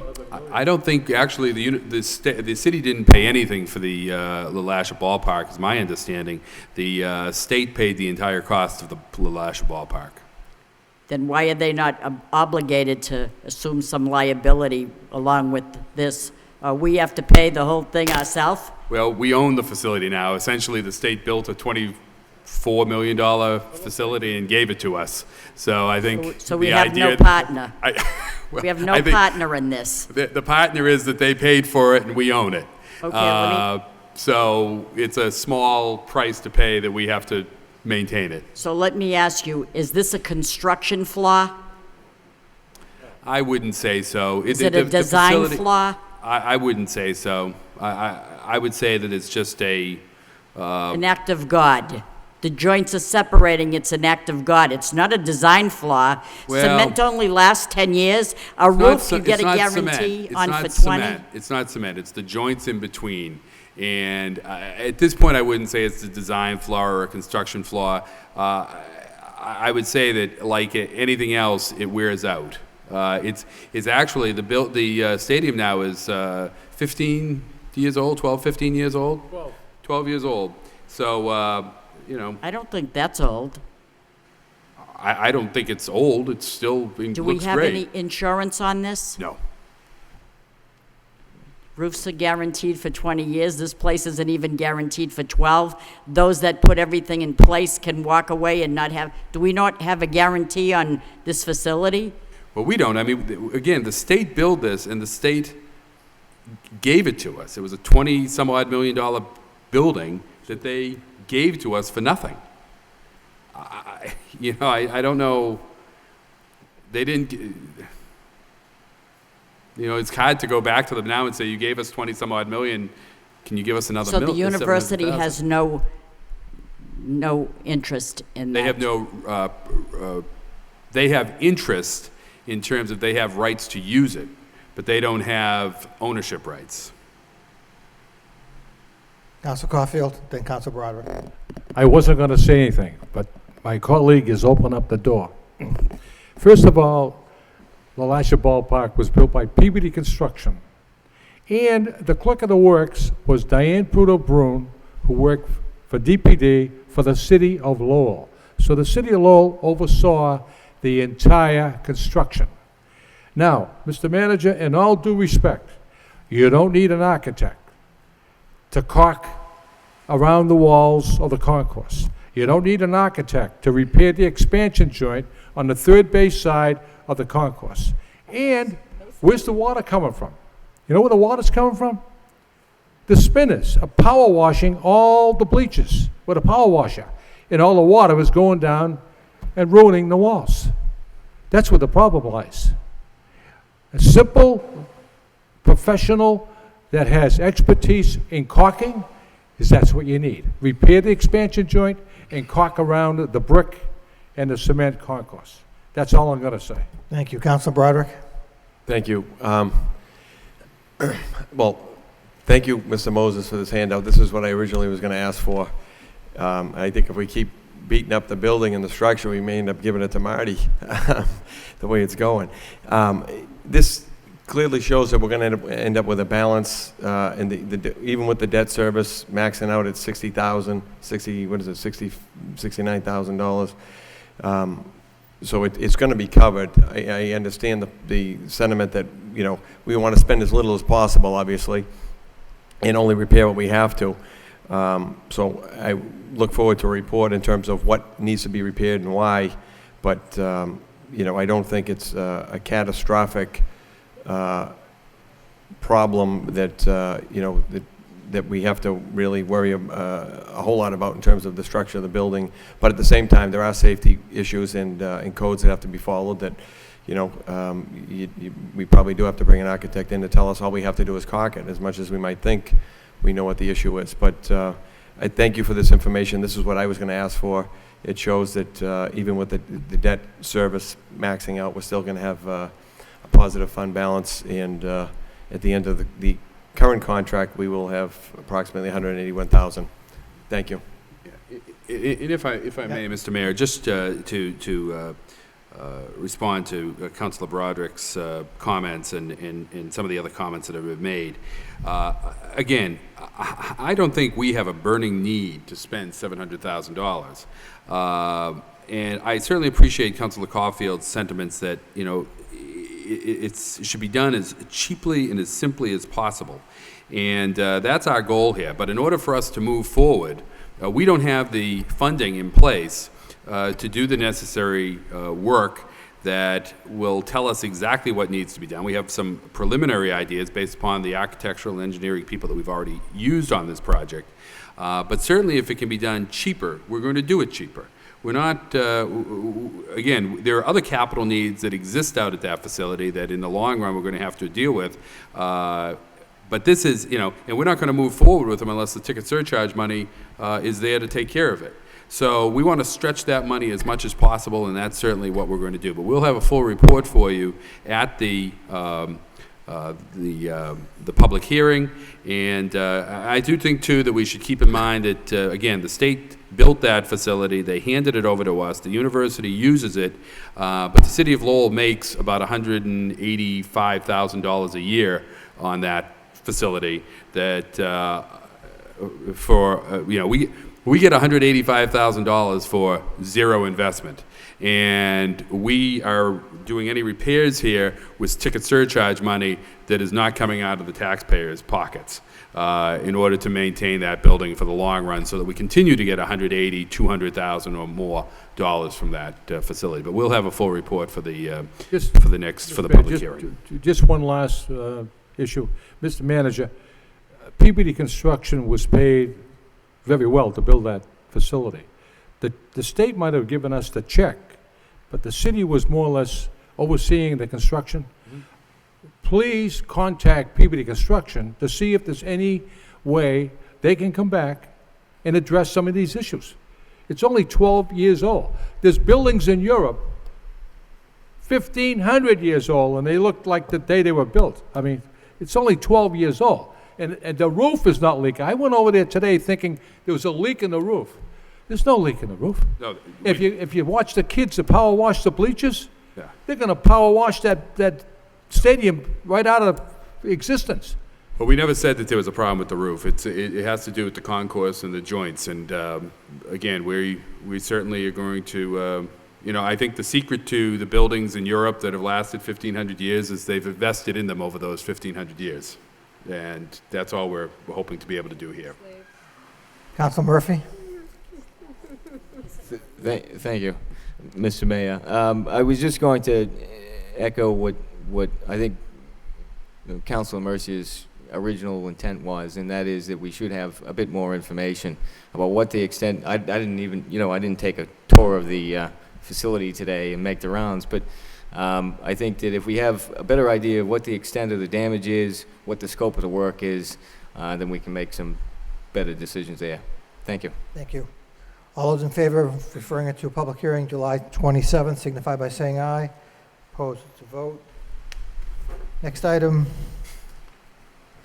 in City Council vote authorizing the city manager to notify Princeton Dracut LLC of the cancellation of its sewer use license pertaining to Whitecliff Manor, Mammoth Road, Dracut, Mass. Whereas Princeton Dracut LLC currently holds a license as amended for sewer connection and use of the City of Lowell sewer system for 169 units at Whitecliff Manor, and whereas because the sewer use charge payable to the City of Lowell under said license is far below the current charge for such use by similar out-of-city sewer users, and whereas pursuant to the license provision whereby the City Council has the authority to effect any change to said license, and whereas as to said license, the City Council has the lawful right to cancel and terminate the license upon reasonable notice of 60 days, and whereas it is in the best interest of the City of Lowell to cancel and terminate this license, now therefore be it voted by the City Council of the City of Lowell as follows. Authorize the city manager to give 60 days written notice to Princeton Dracut LLC of the cancellation of the sewer use license for Whitecliff Manor, said license dated May 19, 1972, as amended on December 12, 2000 and November 6, 2001. Second reading by title. In City Council vote authorizing the city manager to notify Princeton Dracut LLC of the cancellation of its sewer use license pertaining to Whitecliff Manor, Mammoth Road, Dracut, Mass. Move for approval. Move for approval by Council Caulfield, seconded by Council Broderick. Any discussion? Yes, yes. Council Mercia, then Council Thank you. Mendoza. We're going to tell all these units, we're cutting off your sewer system. What are we going to do? It's a notice to raise their rates? This is a property that's in Dracut that we won't be notifying all the units, we'll be notifying the owner of the property, which is Princeton Dracut LLC. And this is something we've been working on across many of the intermunicipal agreements that we have. That is, you recall earlier in the evening at the subcommittee meeting, we showed the additional revenue that we're bringing in from the towns. Essentially, the owners of this property are paying less for sewer service than they should be paying. And this was a deal that was struck back in 1972 by the then city manager that is of a very, just really is bad for the city. Sure. And it was drafted up in a way that really doesn't look out for the best interests of the city. So we're trying to clear that up and make sure that we bring the additional revenue in. It also gives us the opportunities for the billing process to ensure that there's adequate liens that can be put in place if we're not paid. Right now, with them paying directly to us, if they don't pay, we don't have any legal recourse. So we're terminating that license, having them sign, go on to the Dracut billing system, and they will pay directly, and if Dracut will then pay us for the flow. Councilman Mendoza? That was kind of my question, is they'd be terminating the agreement with us, but I assume that on Mammoth Road, Dracut now has service. That's correct. And that they'd have to then, are they tied into that line, or with an agreement with Lowell, or do they have a separate line running into the Lowell? I believe they go directly into the Dracut system, but there's a separate meter that they bill us, or that we bill them. All right, so now actually there'll be no change as far as sewer service, it's just who pays us. The people, when they turn on their water and it goes down the drain, won't notice at all, except that the owners will now pay Dracut instead of Lowell, and they'll pay more. Yeah, and then Dracut will pay us at their negotiated rate. Exactly. All right, thank you. Any other discussion? Roll call. Councilor Mercia. Yes. Mayor Milonazo. Yes. Councilor Murphy. Yes. Councilor Broderick. Yes. Councilor Caulfield. Yes. Councilor Dakota. Yes. Councilor Elliott. Yes. Councilor Martin. Yes. Councilor Mendoza. Yes. 9 yeas. Thank you. In City Council vote authorizing the city manager to enter into a license agreement with the University of Massachusetts Lowell with principal offices at 2 Solomon Way, Lowell, Mass. for use of the Commonwealth of Massachusetts property to wit the Athletic Field South Campus located on Broadway Street, comprising of approximately 40,000 square feet of space for the City of Lowell designee Atlas Pyrovision Productions Incorporated to launch a fireworks display. Be it voted by the City Council of the City of Lowell as follows, that the city manager is hereby authorized to enter into a license agreement with the University of Massachusetts Lowell, with principal offices at 2 Solomon Way, Lowell, for use of the Commonwealth of Massachusetts property to wit the Athletic Field South Campus located on Broadway Street, comprising of approximately 40,000 square feet of space for the City of Lowell designee Atlas Pyrovision Productions Incorporated to launch a fireworks display. Said license shall be in accordance with the form or substantially the form attached hereto.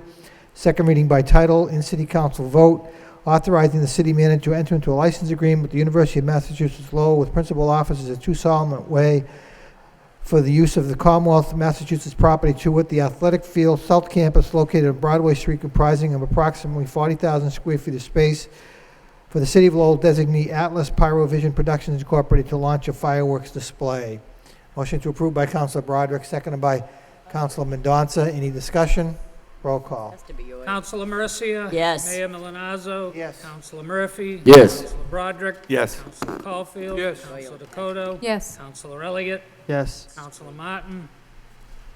Councilor Mendonça. A belated yes. 8 yeas, 1 absent. Yes, last week. Thank you. In City Council, a resolution to amend the cooperation agreement dated May 8, 1950, as amended between the Lowell Housing Authority and the City of Lowell, which amendment increases the number of low-rent housing units covered thereby 57 units, whereas it is the policy of the City of Lowell to eliminate substandard and other inadequate housing to prevent the spread of slums and blight, and to realize as soon as feasible the goal of a decent home and a suitable living environment for all of its citizens. And whereas under the provisions of the United States Housing Act of 1937, as amended herein called the Act, the United States of America Department of Housing and Urban Development is authorized to provide financial assistance to local public housing agencies for undertaking and carrying out preliminary planning of low-rent housing projects that will assist in meeting this goal. And whereas the Act provides that there shall be local determination of need for low-rent housing to meet needs not being adequately met by private enterprise, and that the government shall not make any contract with the public housing agency for preliminary loans for surveys and planning in respect to any low-rent housing projects unless the governing body of the locality involved has, by resolution, approved the application of the public housing agency for such preliminary loan. And whereas the Lowell Housing Authority, hereinafter called Local Authority, and the City of Lowell have heretofore entered into the cooperation agreement dated May 8, 1950, as amended, providing for the local cooperation by the city required by the United States of America or an agency thereof pursuant to said act in connection with 1,687 units of low-rent public housing, and it is now desired to amend said cooperation agreement as amended in order to increase said amount by another 57 units, or a total of 1,744 low-rent housing units. And whereas the local housing authority is a public agency and is applying to HUD for conventional development of federal public housing with rehabilitation. Motion by Councilor Caulfield, second by Councilor Mercia to waive the full reading. Signify by saying aye. Opposed to the vote. Second reading by title. In City Council resolution, a resolution to amend the cooperation agreement dated May 8th, 1950, as amended between the City of Lowell Housing Authority and the Lowell Housing Authority and the City of Lowell, which amendment increases the number of low-rent housing units covered thereby 57 units. Move for approval. Move for approval by Councilor Caulfield, seconded by Councilor Mercia. And I could Question. swear we did this already. I remember voting for this very same thing. It was increased. 1950? Oh, it wasn't 1952, but it was, I thought, last year. I thought we did the very same thing, because I remember getting a note from Gary Wallace saying, thank you for your support. Right. I think it's similar, but it's not exact, I believe. That's my understanding as We're well. gonna do it one more time. That's my understanding as well. Any further questions? Councilor Mendonça. Just a technicality, it's the top of page 2, the numberings begin with 4. And same page, right after now therefore, we have 3 and 4 there. Should that be, each begin with 1? They did it right the first time. If we'll just amend the resolution. That was the change we made. So that each of those sections begin with a number 1 proceeding on. Changes will be made as noted. Thank you, Councilor Mendonça. Any further discussion? Roll call. Councilor Mercia. Yes. Mayor Milonazo. Yes. Councilor Murphy. Yes. Councilor Broderick. Yes. Councilor Caulfield. Yes. Councilor Dakota. Yes. Councilor Elliott. Yes. Councilor Martin. Councilor Mendonça. Yes. 8 yeas, 1 absent. I've been advised by the solicitor that item 15 is being pulled off this agenda and will most likely be on at our next meeting. Moving on to item 16, in City Council order pursuant to Chapter 266 of the Code of Ordinances, City of Lowell, Massachusetts, concerning Section 266-6 thereof entitled Temporary Experimental Regulations, Temporary Traffic Regulations are hereby implemented for a period of 60 days.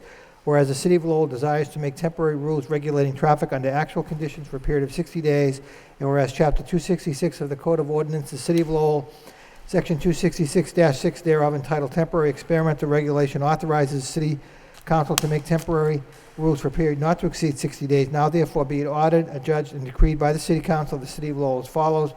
Effective immediately for a period of 60 days thereafter, the following temporary traffic regulations shall be implemented. Section 266-44, Standard Street, one-way streets designated is hereby amended by deleting the following. Beginning at the intersection of the southerly sideline of Riverside Street and the northerly end of Standard Street as shown on Street Acceptance Plan U-20-6 in the City Engineer's Office, then southwesterly 40 feet to the westerly sideline of Standard Street and the southerly sideline of Riverside Street, then southerly 174.11 feet to a point on the discontinued portion of Standard Street as shown on Plan Book 229, Plan 61 in Middlesex North District Registry of Deeds entitled Standard Street Discontinuance Plan, thence northeasterly 40 feet to the northerly sideline of Standard Street, thence northerly 174 feet, 0.11 feet to the point of the beginning. Second reading by title. In City Council order pursuant to Chapter 266 of the Code of Ordinances, City of Lowell, Massachusetts, concerning Section 266-6 thereof entitled Temporary Experimental Regulations, Temporary Traffic Regulations are hereby implemented for a period of 60 days. Motion to approve by Council Broderick, seconded by Council Elliott. Any discussion? Roll call. Councilor Mercia. Yes. Mayor Milanazzo. Yes. Councilor Murphy. Yes. Councilor Broderick. Yes. Councilor Yes. Caulfield. Councilor Dakota. Yes. Councilor Elliott. Yes. Councilor Martin. Yes. Councilor Mendonça. Yes. 9 yeas. Mr. Mayor, Council Caulfield. if you would, if you take Article 17 through 24, all at one vote? Second. Thank you. Motion. Well, I'm can we sorry. exclude the Mambo Grill one from that? Vote that separately, number 19. She's going to step out. She's going out. Councilor Dakota's going to recuse herself. Okay, Yeah. all right. Nope, I withdraw my Okay. Thank you. Motion by Councilor Caulfield, second by Councilor Mercia to take all 8 items as one vote. So we're entering to a license agreement with Middle Street Village Incorporated, doing business as the Village Smokehouse. Cobblestones, ATP Restaurant, doing business as Cobblestones Restaurant. And again, these are license agreements. Then we're amending the agreement we have with Mambo Grill, doing business as Mambo Grill, Mambo Grill Incorporated, doing business as Mambo Grill. Perry Corporation, doing business as the Dubliner. J&I Restaurant Incorporation, doing business as Fortunato's Italian Restaurant. Blue Shamrock Incorporated. The Middle Street Village Incorporated, doing business as the Village Smokehouse. And ATP Incorporated, doing business as Cobblestone's Restaurant. Again, the last 6 were amendments. So motion to approve in their entirety by Councilor Broderick, seconded by Councilor Caulfield. Any discussion? Roll call. Oh, excuse me. We do 17 and 18, establishing the license, and then the amended all at once. The solicitor was just asking if we were doing both 17 and 18 and the amended all at once, and that's how we're approaching it. So doing items 17 through 24. Roll call. Do 17 and 18, then do the rest. Oh, you want me to do the first 2? 17 and 18 is enter into the license agreement, but the next 6 Okay, are so why don't we do amendments. 17 and 18? Motion, okay, 17 and 18, motion by Council Caulfield, second by Council Broderick to do the license agreements for those 2 establishments. Any discussion? Roll call. Councilor Mercia. Yes. Mayor Milanazzo. Yes. Councilor Murphy. Yes. Councilor Broderick. Yes. Councilor Caulfield. Councilor Dakota. Councilor Elliott. Yes. Councilor Martin. Yes. Councilor Mendonça. Yes. 8 yeas, 1 absent. Motion by Councilor Mercia, seconded by Councilor Broderick to take the, again, these take are the next 6 amendments. to amend the license agreements for the 6 I noted earlier. Yes. Any discussion? Motion. Roll call. Councilor Mercia. Yes. Mayor Milonazo. Yes. Councilor Murphy. Yes. Councilor Broderick. Yes. Councilor Caulfield. Councilor Dakota. Councilor Elliott. Yes. Councilor Martin. Yes. Councilor Mendonça. Yes. 8 yeas, 1 absent. Thank you. In City Council vote, authorizing the city manager to execute a limited access agreement between the City of Lowell and Albanese DNS Incorporated relative to 221.4 Jackson Street, whereas Albanese DNS Incorporated has requested access to said property for the purpose of constructing staging, including storing construction materials and construction-related equipment associated with the Lowell Regional Wastewater Utility Project, and whereas a limited access agreement for such purpose is needed, and whereas the City of Lowell is willing to grant limited access for the purpose of such access and storage for a term not to exceed 160 days from the date of the agreement, now therefore be it voted by the City Council of the City of Lowell as follows, that the city manager be, and he is hereby authorized to execute a limited access agreement between the City of Lowell and Albanese DNS Incorporated relative to property at 221.4 Jackson Street for the purpose of constructing, staging, including storing construction materials and construction-related equipment associated with the Lowell Regional Wastewater Utility Project, all as more fully described in the form or substantially the form attached hereto. Second reading by title in City Council vote, authorizing the city manager to execute a limited access agreement between the City of Lowell and Albanese DNS Incorporated relative to 221.4 Jackson Street. Move approval. Move approval. Second by Councilor Broderick. Any discussion? Roll call. Councilor Mercia. Yes. Mayor Milonazo. Yes. Councilor Murphy. Yes. Councilor Broderick. Yes. Councilor Caulfield. Councilor Dakota. Yes. Councilor Elliott. Yes. Councilor Martin. Yes. Councilor Mendonça. Yes. 9 yeas. Next item, I will read into the record. I know that Mr. Georges is asked to be heard on this home rule petition. In City Council approving the filing of special legislation which will authorize the City of Lowell to make certain changes to the current practice of the negotiation and purchase of insurance policy and/or policies for employees, retirees, and dependents. Whereas the City of Lowell, acting through its City Council, seeks to modify its current practice of negotiating and purchasing insurance policy and/or policies, including but not limited to the execution, implementation, and application of any insurance agreement. And whereas the City of Lowell seeks authorization to alter current and future plan design features, as well as the option to participate and/or join the Group Insurance Commission pursuant to General Law, Chapter 32A, whereas such negotiation and purchase of insurance policies or alteration of plan design features shall not be subject to collective bargaining under Chapter 150E, whereas this act shall not affect obligations under any collective bargaining agreement while such agreements are in effect, and whereas the Lowell delegation has pledged their support and endorsement for a home rule petition regarding modifications to General Law, Chapter 32B, now therefore be it voted by the City Council of the City of Lowell as follows, that the City Council of the City of Lowell, by a majority vote, hereby authorizes and approves the filing of special legislation to read as follows: an act authorizing the City of Lowell be it enacted by the Senate and House of Representatives in General Court assembled and by the authority of the same as follows. Section 1, notwithstanding the provisions of Chapter 32B and Chapter 150E of the general laws or any other general or special law to the contrary, the City of Lowell is authorized to negotiate and purchase group insurance policies for employees, retirees, dependents, without being subject to collective bargaining as defined in Chapter 150E of the general laws. Section 2, further, the City of Lowell is also authorized to alter current and future plan design features, and that such action shall not be subject to collective bargaining as defined in Chapter 150E of the general laws. Section 3, further, the City of Lowell is also authorized but not mandated to participate in and/or join the Group Insurance Commission pursuant to General Law, Chapter 32A, and such action shall not be subject to collective bargaining as defined in Chapter 150E of the general laws. Section 4, the provisions of this act shall not affect obligations under any collective bargaining agreements which such agreements, while such agreements are in effect. Section 5, this act shall take effect upon its passage.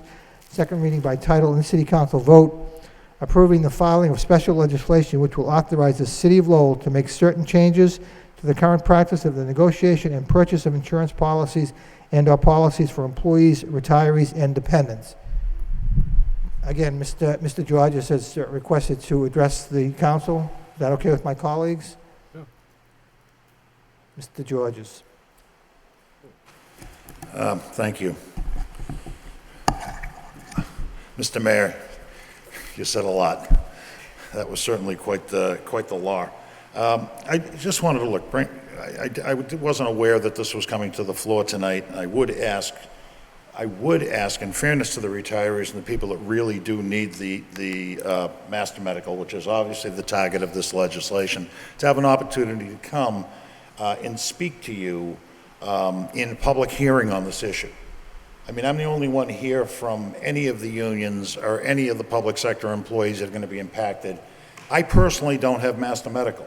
I haven't had it since the day we negotiated the option for a PPO and an HMO. But I do know that we have members who need it, need the Master Medical. I was in my office, now it would be 4 hours ago, speaking with a group of teachers this afternoon. One of those teachers is in the battle of his life. He indicated to me that the Master Medical is the one thing that he believes is keeping him alive at this point because he has options. There's been case after case like this over my 18 years of experience here. I understand it's dollars and cents, but I also understand that there are people who need this health insurance, and thank God I and you don't. But having it available is invaluable, particularly those people that this petition would take that Master Medical away. It would empower the city manager to pull that Master Medical and force people into other plans. We have retirees that obviously older in years, consequently use health insurance more often. They want to preserve the option of Master Medical. Now, if it comes to dollars and cents, I can honestly say I think I have met you, and the school teachers have met you, more than halfway. 3 years ago, I think the city manager will tell you 100% of all school department employees were in Master Medical, other than maybe a few management people who were in some other option. At the end of the first year, 69% were in Master Medical. At the end of the second year, 58%, 46%. At this point, after this open enrollment, and I don't have the numbers, but the city manager, I'm sure, does, there's probably 30% enrollment in Master Medical. 35? Okay. The point is, it's decreased consistently because we made a commitment when we opened the door to the HMO and the PPO that we would further educate our members on a consistent basis. When the open enrollment period was ending this year, I spoke to the city manager and asked him to expand it 2 more weeks so we could bring in Boston Benefit Partners and other folks to educate our members about the options, knowing that the more information they had, the better chance they would have of making an informed decision. And we didn't want just the inertia to be the factor that says people stayed in one plan or another.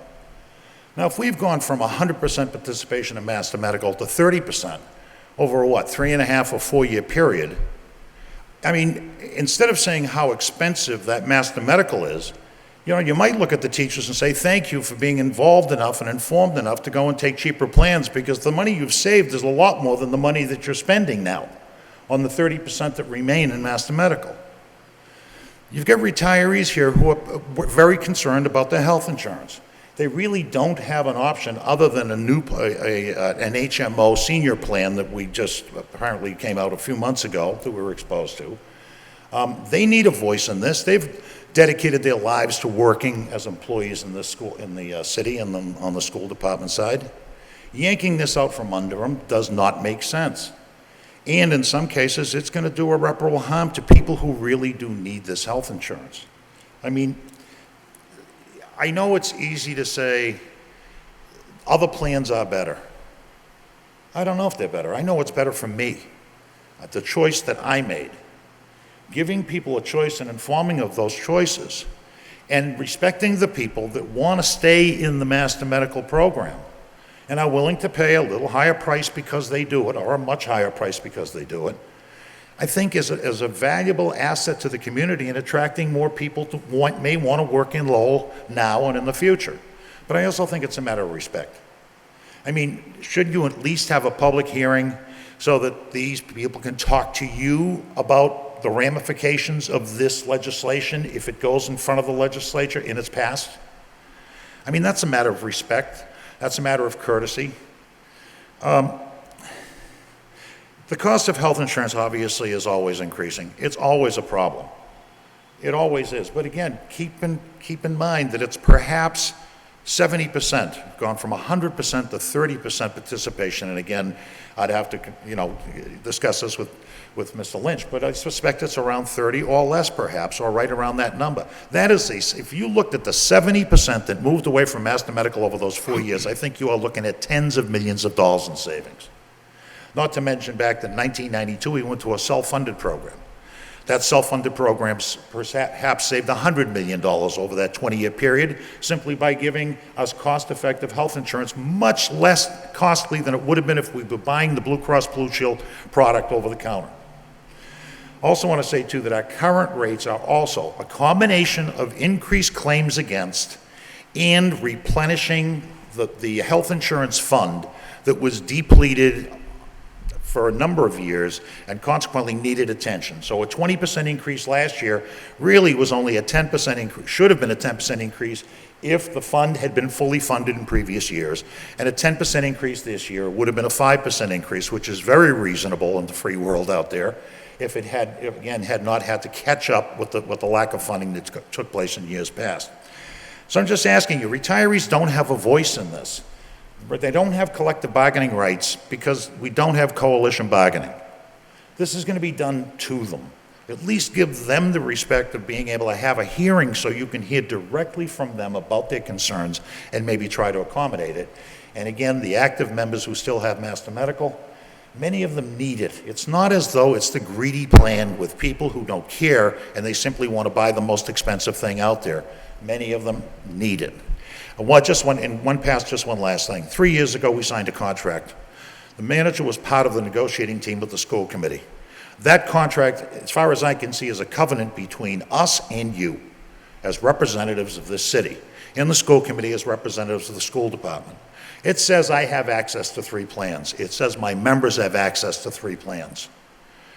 I heard Mr. Broderick earlier talk about wanting to live up to the conditions of collective bargaining agreements. This is an attempt to bypass that process that we have dedicated our lives for years, for decades, in going through this process of negotiating with city managers or school committees, that we take an oath. We say that we will live up to the provisions of the contract that we have signed onto. There's something ethically wrong about bypassing that process by simply going to the legislature to try to bypass something that we agreed to in writing together in the last few years. Thank you, Mr. Thank you George. very much Thank for the you. consideration. I do want to just state for the record, and I will give this to the city clerk, that I did receive a letter, and maybe my colleagues did as well, from the Greater Lowell Retired Police Officers Association, and simply stated that before the final draft of the home rule petition is finalized, we urge you in all good fairness to grandfather all retirees from the plan design petition being sent to Beacon Hill. Just want to get it into the record. So I did receive that. And I'm trying to protect retirees and I future understand, retirees. I understand, but you said no one received anything, and I just want to get that into the... No, I into know, I the- had a copy of that. Thank into you. the record. Okay, thank you. Councilor Broderick and Councilor Caulfield. Thank you, Mr. Mayor.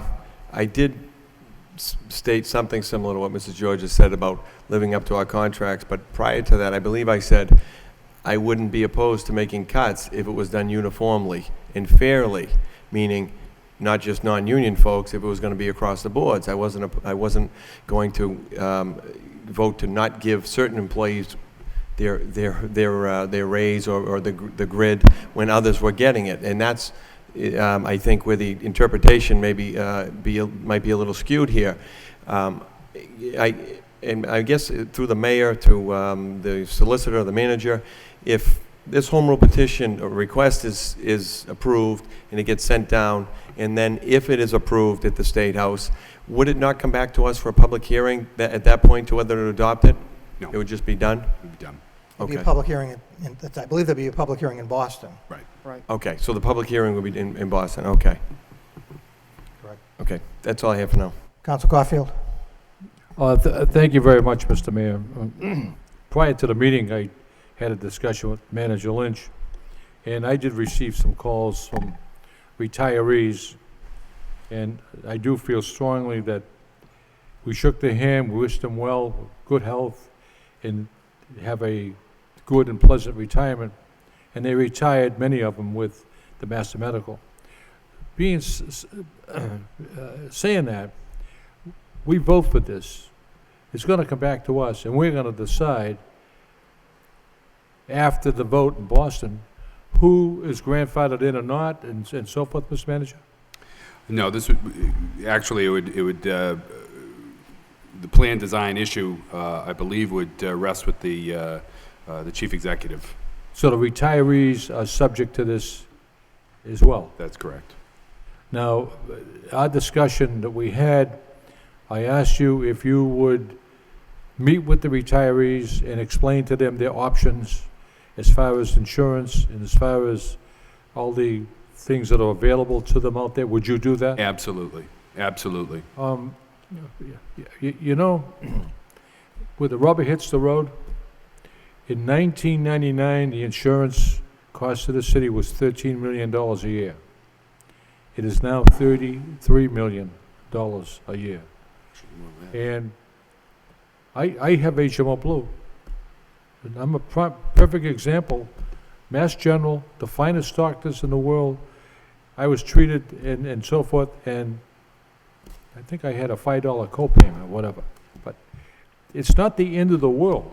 HMO Blue and the PPO is good insurance plans, and as Mr. George has indicated, 70% of the school department employees are now on another insurance plan. Well, if that's, that number, I don't believe that number is correct, just for the record. The numbers I have in front of me indicate that 46% is still on Master Medical. 46%. There was a very small number that joined, So that's that left on that. 54% are on another insurance plan, and they're not complaining. That's So, I mean, as the world turns, so doesn't government, and so doesn't the way we find ways to spend the taxpayers' money. And I tried. I talked to the retirees. I said, I will pitch for you, and if that doesn't kind of materialize, so. Council Murphy, and within a couple of minutes, we're going to have to entertain a motion to waive Rule 26A, go past 10 o'clock. Thank you, Mr. Mayor. Council Murphy. Back at the June 8th meeting, we did have a motion from Councilor Elliott, which I assume this is a response to. And, you know, prior to that, there was a motion to set up a new subcommittee, and then after that, there was actually a motion to send this to that subcommittee when it came back to us. So it's my understanding that this ought to go back to that created subcommittee based on the vote of the council on June 8th. I mean, Council Murphy does bring up a good point. We did set up a subcommittee to deal with the health insurance issue. So whether or not it's the wish of the council to have this home rule petition be sent there or sent to the State House. Councilor Elliott? Councilor Murphy's right. I did file that motion, but the intent of the motion was to come up with legislation to be filed. So I think this is the legislation that was the intent of the motion anyway. So I don't have any objection. I mean, we can send this there, but I'd prefer to vote on it tonight, to send it down to the legislature, because this is what we're looking for. It's it's looking to address, Mass General Law, and I don't think there's any other amendment that we would be looking to add to this. Maybe I'm wrong, Mr. Manager, if you have any thoughts on it. But that was the motion. But the intent was, to send the issue to the subcommittee to bring back whatever this resolution would be. So this, I think we're expediting it. Okay. Council Murphy, I didn't mean to cut you off. Yeah, well, there were the three motions. There was a motion to establish a subcommittee, then there was a motion to actually, approve the motion, and then another motion to send that, response back to the subcommittee. And I think it does make sense. It's not going to happen overnight, clearly, because it's just been rejected by the state legislature. So I think it is important that no matter where you come down on the issue, that there is a greater discussion about some of the details, because the actual resolution isn't very clear about how it would work in practice. And I think that that a fuller discussion there, not necessarily a debate, but a fuller discussion of what that actually means would be useful. Thank you. Mr. Manager? I'm sorry, Council Martin? Well, I don't know how useful it's going to be. I think a few things have happened to change the landscape since the last meeting. One is, Senator Pangiatakis coming out publicly and encouraging cities and towns to adopt these very resolutions, and that would be helpful to get some of this control back, I guess, in before municipalities. So I think that's a major step. I think we had acted on that prior to those comments, but I think that's created some urgency. There's only a couple of weeks left in the legislative session this year, and it may be dim prospects for something like this to happen. It's certainly not going to happen in the budget, but that we don't know how things work there, and maybe there is opportunity. So normally, yes, I guess, nothing really suffers from more participation, but, I mean, let's be frank, we know what the participation's going to be. We have one letter from the head of the retirees. We've all had calls, I think, from other union leadership. We know unions are strongly opposed to this. We do. I think on the other hand, it's become unsustainable for taxpayers, and that's the real issue here. And I think, I'd feel a lot worse about taking this vote if I didn't think the other plans were very good health insurance plans. I think people are comfortable with what they have and reluctant to change. But if I thought this was going to put somebody's health in jeopardy, I certainly wouldn't vote for it. I think the other insurance plans that are offered by the city are very good plans. I have one. Councilor Caulfield mentioned that he has one. We've both had, serious procedures and get very good care. So I don't see what the benefit is going to be to delay this anymore, except I think we know where people stand. Thank you. Council Mercia? Thank you. Before this meeting started, Paul Georges did lobby me to see if we could hold this off. And I feel so good to know that he's sticking up for his people that he represents, and I'd like him to represent me, but he doesn't. I represent another group of interests, and they're called taxpayers, and I respect their position as taxpayers as much as he represents his people that he represents. But having said that, I'm going to do what I think is right for a change, and I think we made a resolution, a pact here. And I think it's only fair that sometimes enough becomes enough, and we're going to move it forward. That's the way that I see it. I just feel bad that I can't be on the same page with this guy. He'll probably never talk to me again, but he drives a hard bargain, and I have to too. I have to stand on my 2 feet as well. And I did receive that letter that you passed forward, and the letter states in it that they want to keep their Master Medical because they don't have to, they can have a doctor of their choice, and they don't need a referral. Well, let me tell you something. I have an HMO. It's called Tufts Navigator. I don't need a referral either, and I can go to the doctor of my choice, and I'm looking for one right now that can help my meniscus over here because it's killing me. But be that as it may, we all want good insurance. But I want to be able to save the taxpayers' money and get the best bang for the cheapest buck.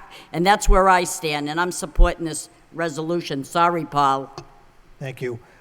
A question, if I could, to the solicitor. Do we need a vote of necessity? That's simply stated, and I'll really defer to the solicitor, that some of us may have an interest in this resolution. So we just want to get it on record.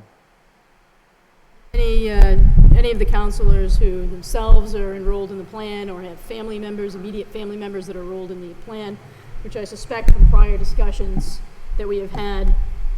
What's that? Can you hear me? No. No. Too many fans.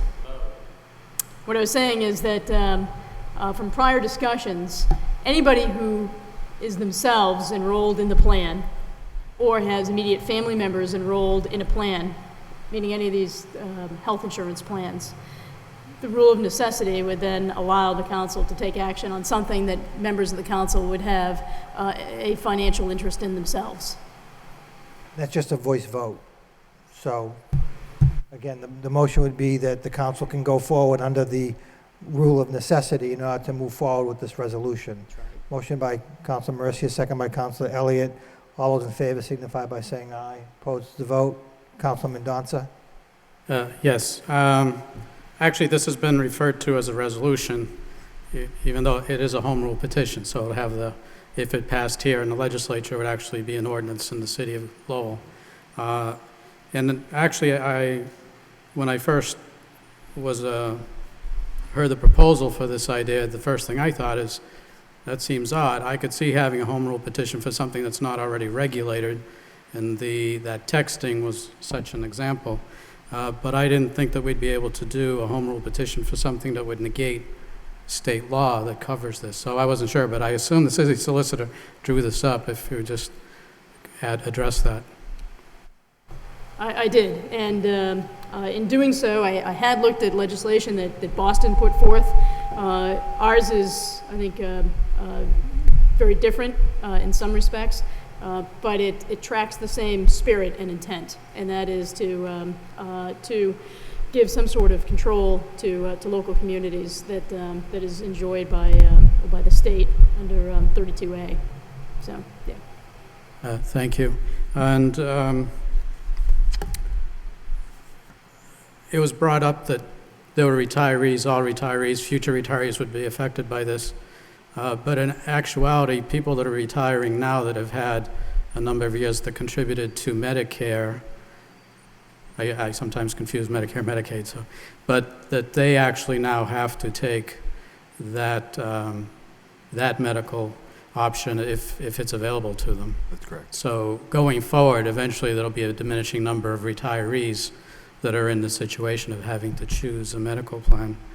I also noted that one of the sections here, section 4, that would intend to indicate that if this were to pass, it would not take effect on any particular bargaining unit until the next time it came up for renewal. That's right. That's true? This is a difficult choice. I know that the city needs to save money on the health insurance. I know that if education were to take place, we could get a lot of people to change over. A lot of it just not knowing.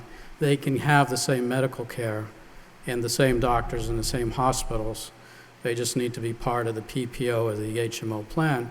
And if people would just investigate to see if that were true, it would be in their benefit to change over to the PPO or HMO just to save themselves money. And of course, we pay 3/4 of it, so we save 3 times that amount as well. So it would help the city and the person accepting this. I mean, I know we've had a lot of people change over. I think over time, there'll be less and less of a savings because many people will already be in the lower cost plans. There's still, though, some issues with co-pays and things like that, that given the possibility of implementing that can save a lot of money in the program as far as the city's costs, and to some extent also the ratepayers' costs, because they always get 25% of it. I have reservations about this. I don't think that the legislature is going to look kindly on this, so it may not come back like we do.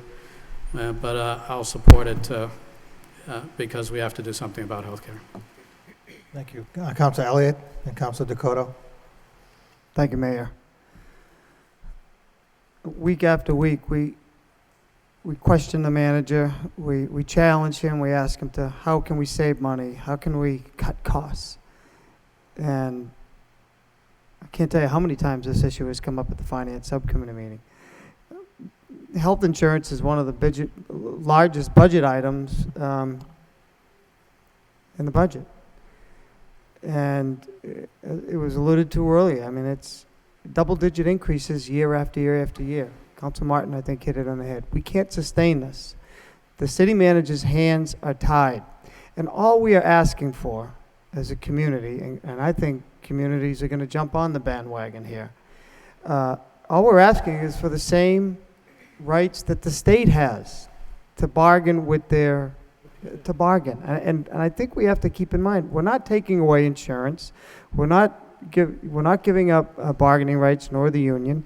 It's just another way. The manager's hands are tied here when we ask him to cut costs. How?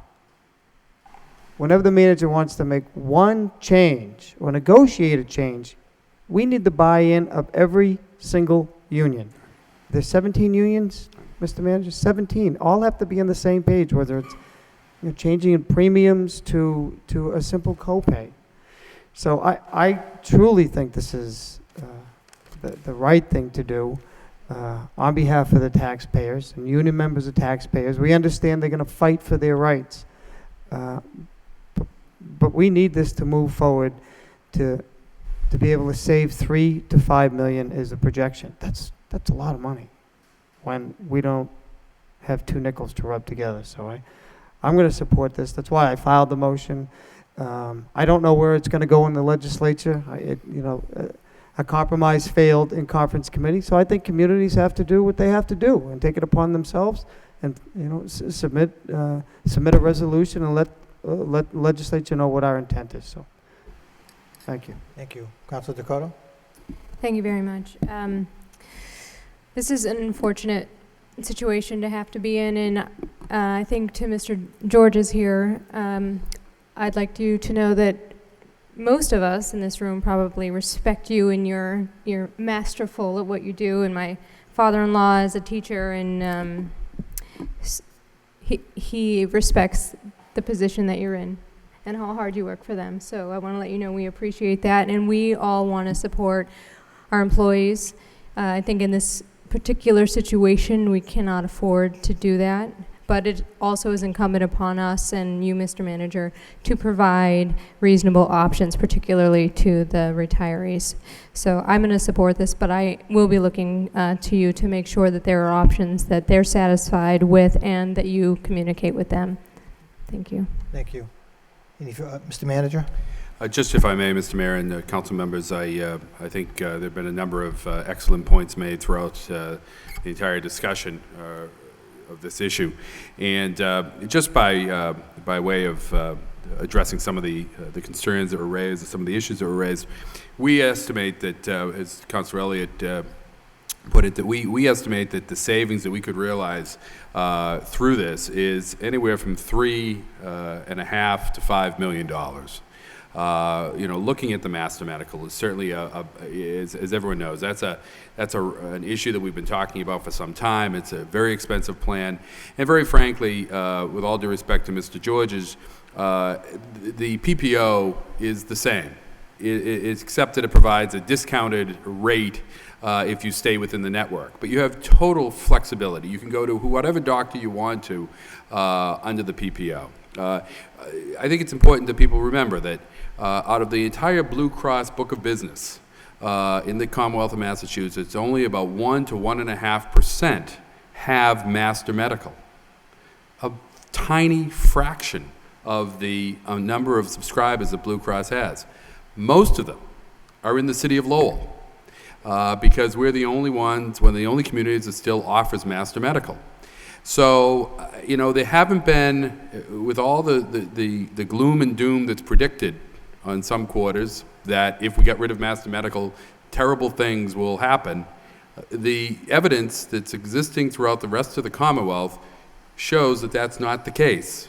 It's not going to happen. In fact, people that have gone on to the PPO or other plans have found that it's actually more beneficial on a number of different fronts.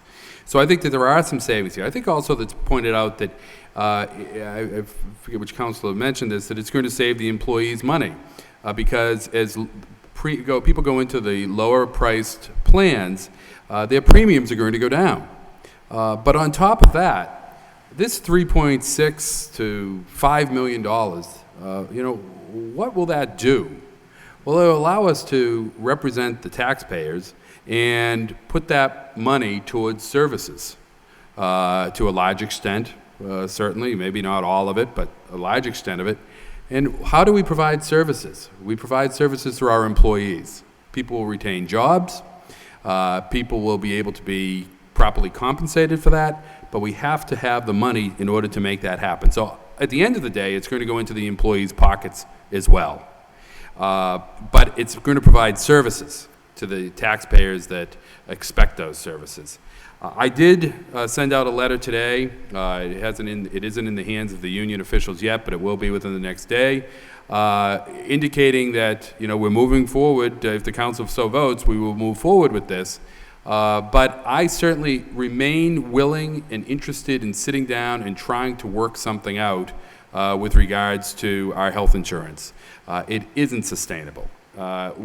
Our hands are tied tremendously by the way that the state law is set up and the need to have unanimity with regards to making changes in co-pays or making changes in plans. I'm interested in working with the unions. We appreciate the work of the unions and our employees, but we have to do something to bring this under control. And at the urging of the state legislature, we prepared this. Councilor Elliott filed this motion. Frankly, Councilor, when you filed this motion back in June, I thought, well, we really don't need to worry about this because that compromise language will go through. And you were more able to see the future than I was. And so we would quickly put this together in response, and I appreciate the comments that the councilors have made regarding this matter. Councilor Broderick. Thank you, Mr. Mayor. I mean, most of it's been said. It's going to save money. It's going to still provide very good coverage, probably better in most cases.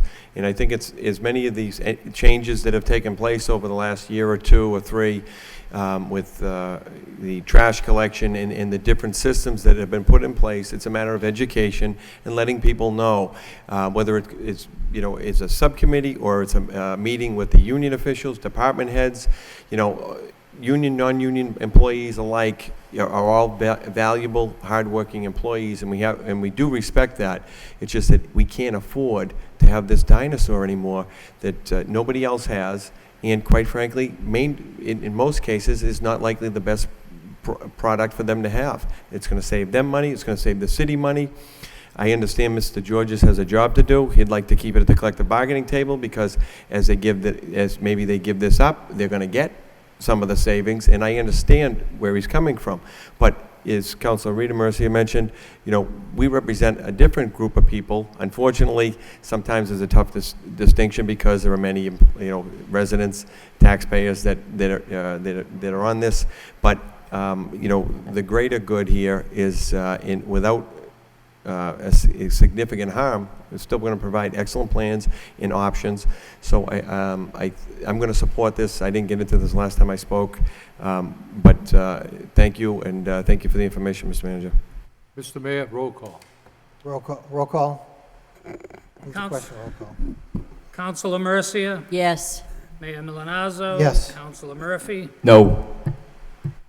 Councilor Broderick? Yes. Councilor Caulfield? Yes. Councilor Dakota? Yes. Councilor Elliott? Yes. Councilor Martin? Yes. Councilor Mendonça? Yes.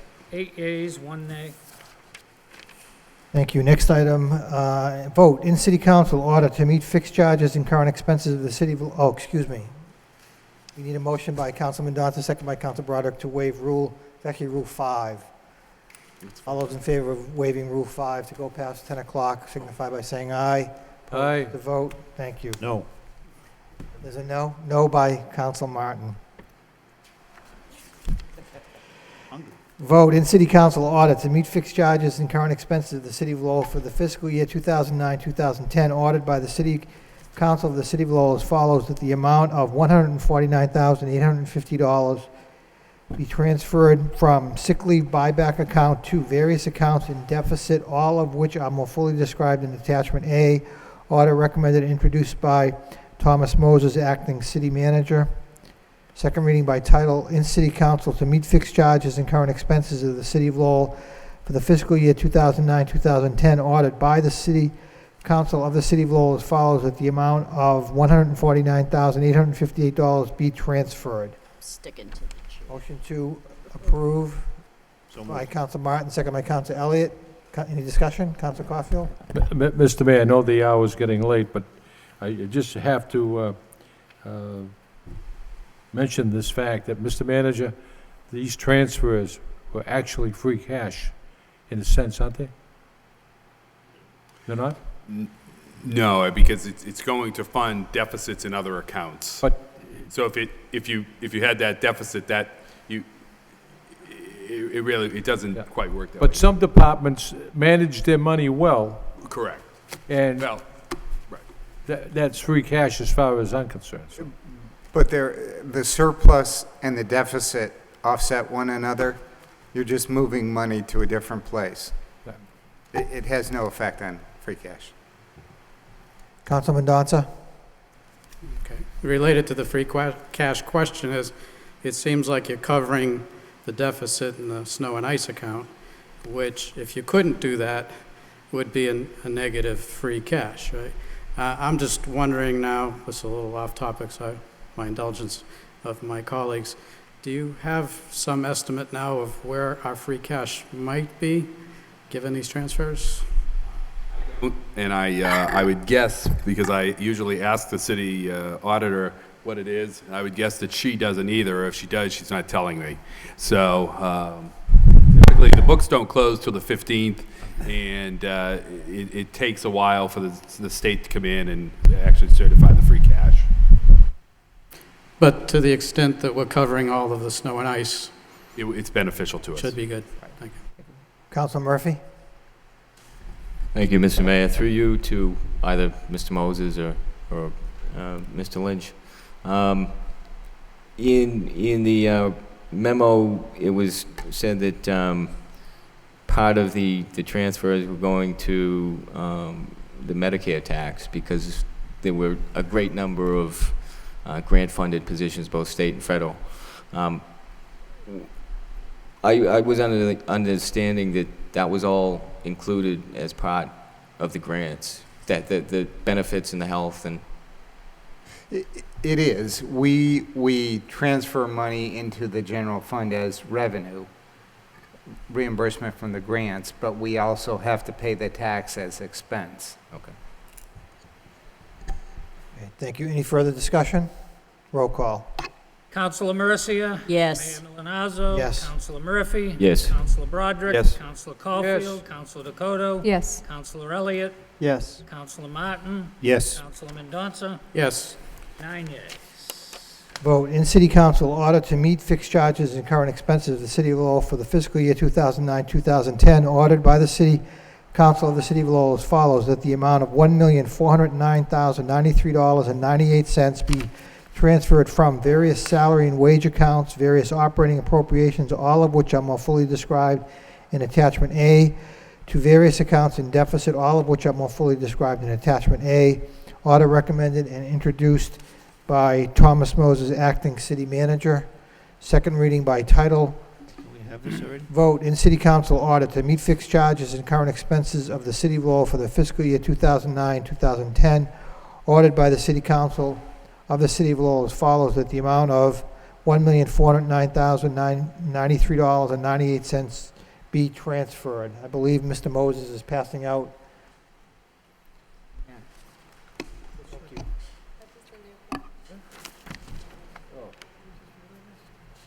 A line item that has been changed. So if I could, if my colleagues would allow, well, let me get a motion on the floor first. Motion to approve by Council Broderick, second by Council Elliott, and the chair recognizes Mr. Moses. Yeah, I'd just like to explain. These transfers came from several line items. We do our best to forecast what the surplus is going to be in each line item, but they're actually prepared before the final payroll and the final bills get submitted. In one particular line item in the original transfer, the funds were actually expended on the last payroll, so I had to substitute another funding source for that one particular line item. It's highlighted in the packet I just handed out. Everything else remains the same. Thank you. Any questions? Yes. Council Mercia? Thank you, Mr. Mayor. On the last DPW line item, when it talks about sand and salt, 687,000, whatever, is that going to offset the snow and ice account, or we're not ordering this snow, this ice, and this sand and salt for next year? No, that's Is the this deficit offsetting? in the account from this winter. Okay.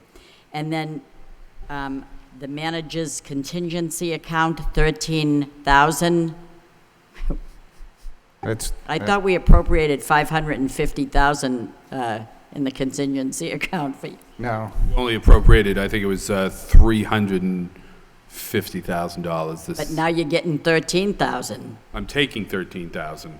You're taking it out? Yes. Yes. It's coming from that and going to Snow and ice. snow and ice.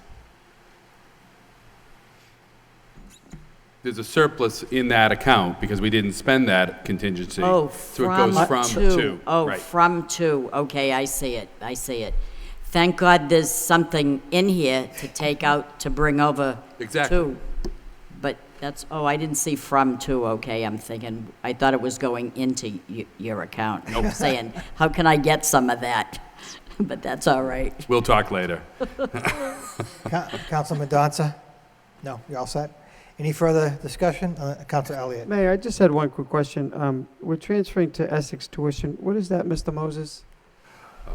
Is that out of state, out of?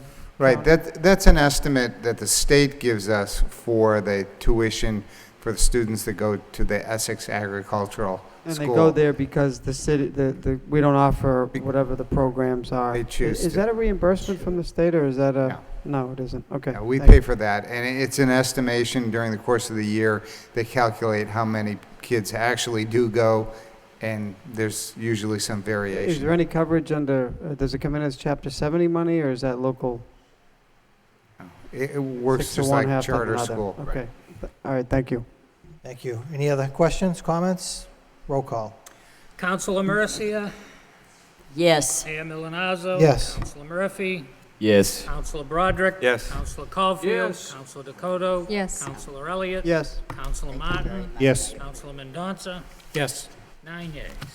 Thank you. In City Council vote, accepting Chapter 26 of the Acts of 2010, which pertains to the collection of unpaid municipal fines.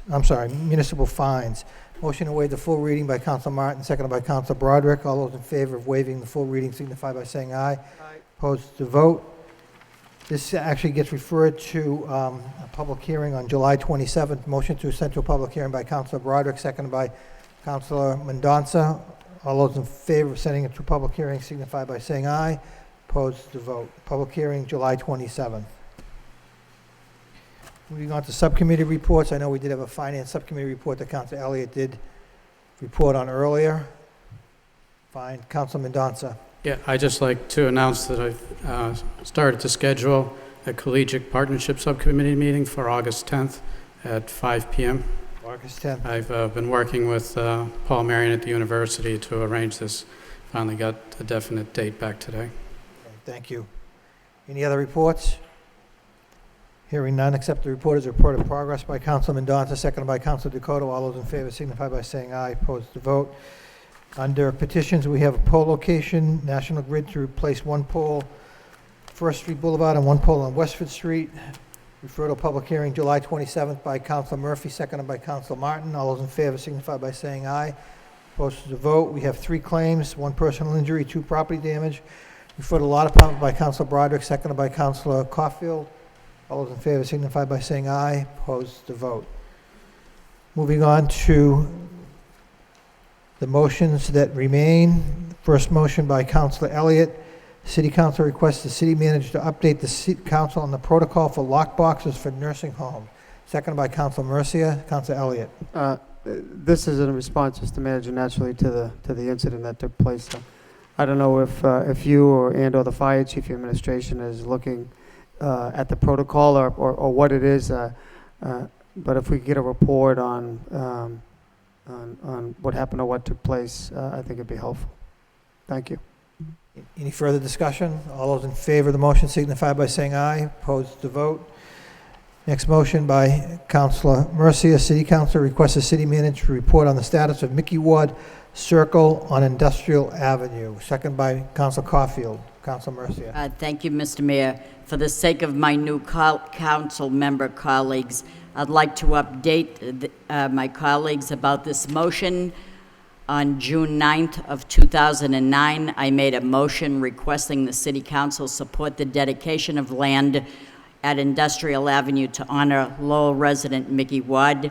Then I asked that this motion be referred to the State House delegation by way of State Representative Kevin Murphy, whose district that this is in, and I asked that the circle of state land be designated for the use of recognizing the accomplishments of Mickey Ward, the resident, the fighter, the world champ. Well, that mission was accomplished by State Rep Kevin Murphy, and this motion this evening asks that we proceed and move forward as planned. Thank you, Mr. Manager. If we could have a report of your intentions, I would appreciate it. Thank you. Thank you. Any other discussion? All those in favor of the motion, please signify by saying aye. Opposed, it's a vote. Next motion by Councilor Mercia, request the city manager of the proper departments address the overgrowth behind 25 Willard Street. Second by Councilor Martin. Thank you, Mr. Mayor. I received a letter from a gentleman who lives at this particular house on Willard Street. He takes great pride in his property. He has made a large number of improvements to his home, both inside and out, and he has concerns about the debris, the broken fences, and the overgrowth brush that sits behind his house that is city-owned property. This is a home at 25 Willard Street, and the back of his yard that he's talking about is city property on 19th Street. If it's possible to get the city-owned area cleaned up and help to be a good neighbor as he is to us.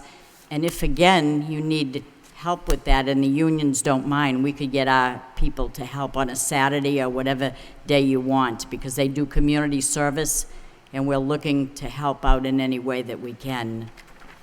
Okay, Mr. Manager? Okay, thank you. Any further discussion on the motion? All those in favor signify by saying aye. Opposed to vote. Thank you. Next motion by Councilor Mercia. City Council requests the city manager address the parking concerns on Cheryl Lee Lane. Second by Councilor Elliott. Thank you, Mr. Mayor. It has come to my attention that in light of the fact that the fireworks were being displayed, people flocked to the site to get the best view. And not a bad thing until that they came and invaded your street with such force that vehicles were parked all over the road so as to block those that actually lived on the street and denied them access to their house as well.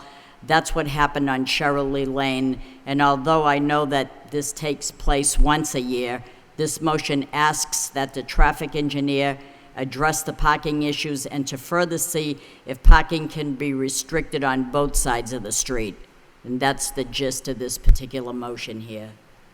Thank you. Any further discussion? All those in favor signify by saying aye. Opposed, it's a vote. Next motion by Councilor Mendonça. City Council requests the city manager to report on the status of the property located at 84 West 4th Street. Second by Councilor Caulfield. Councilor Mendonça. Thank you. I was actually approached on two different occasions by the abutter of this property when I attended a Centerville Neighborhood Action meeting. It is a relatively visible location on West 4th Street, and it's an empty lot, overgrown, no one takes care of it. He thought the city owned it. I've checked into it to some extent, and hence asking for a report. Apparently in 2002, there was an order of taking by the city for back taxes. In 2003, there was an order to demolish the building, which obviously occurred. And in 2006, there was a notice of foreclosure for taxes. So the city is somewhere in progress of obtaining the property for back taxes. But if we could get an update on where in the process we are, and if we could expedite the taking to get this back on the rolls. It's a fairly large lot for Centerville, and we could get an RFP. The abutter would be interested in the property at that time. So I'm just asking for an update on the status of where we are with that. Thank you. Any further discussion? All those in favor of the motion signify by saying aye. Opposed, to vote. Next motion by Council Murphy. City Council requests the city manager explore the extension of recycling services to the Lowell Housing Authority. Seconded by Council Mercia. Council Murphy. Thank you, Mr. Mayor. As I understand it, the city does provide some services to the Lowell Housing Authority at the reduced rate of $125 rather than what in effect is more like $290 for most residents here, partially subsidized out of the general fund. And the city also provides more in the way of services for bulk items, so that there are some significant costs there in terms of adding to the city's tipping fees.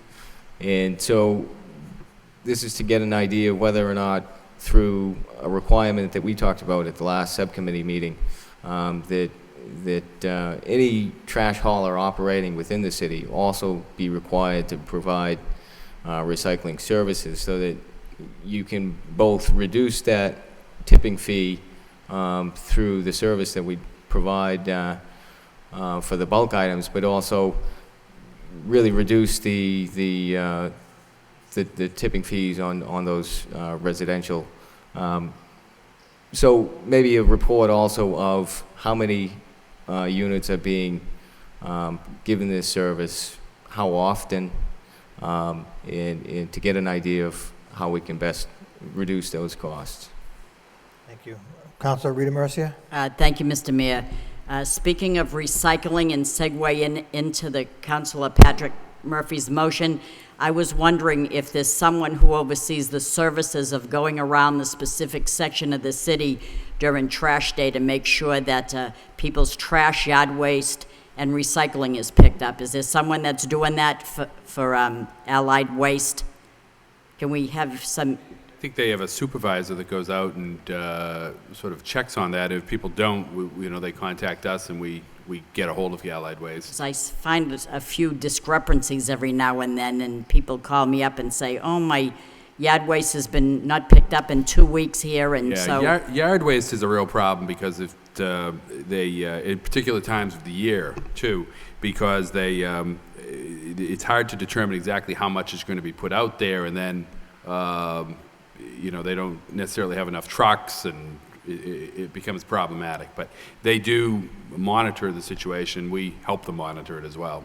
And secondly, in regards to recycling, and I could put this in a form of a motion and suspend the rules, and again, speaking about recycling, those green recycling bins are heavy for the seniors when they're filled to the brim.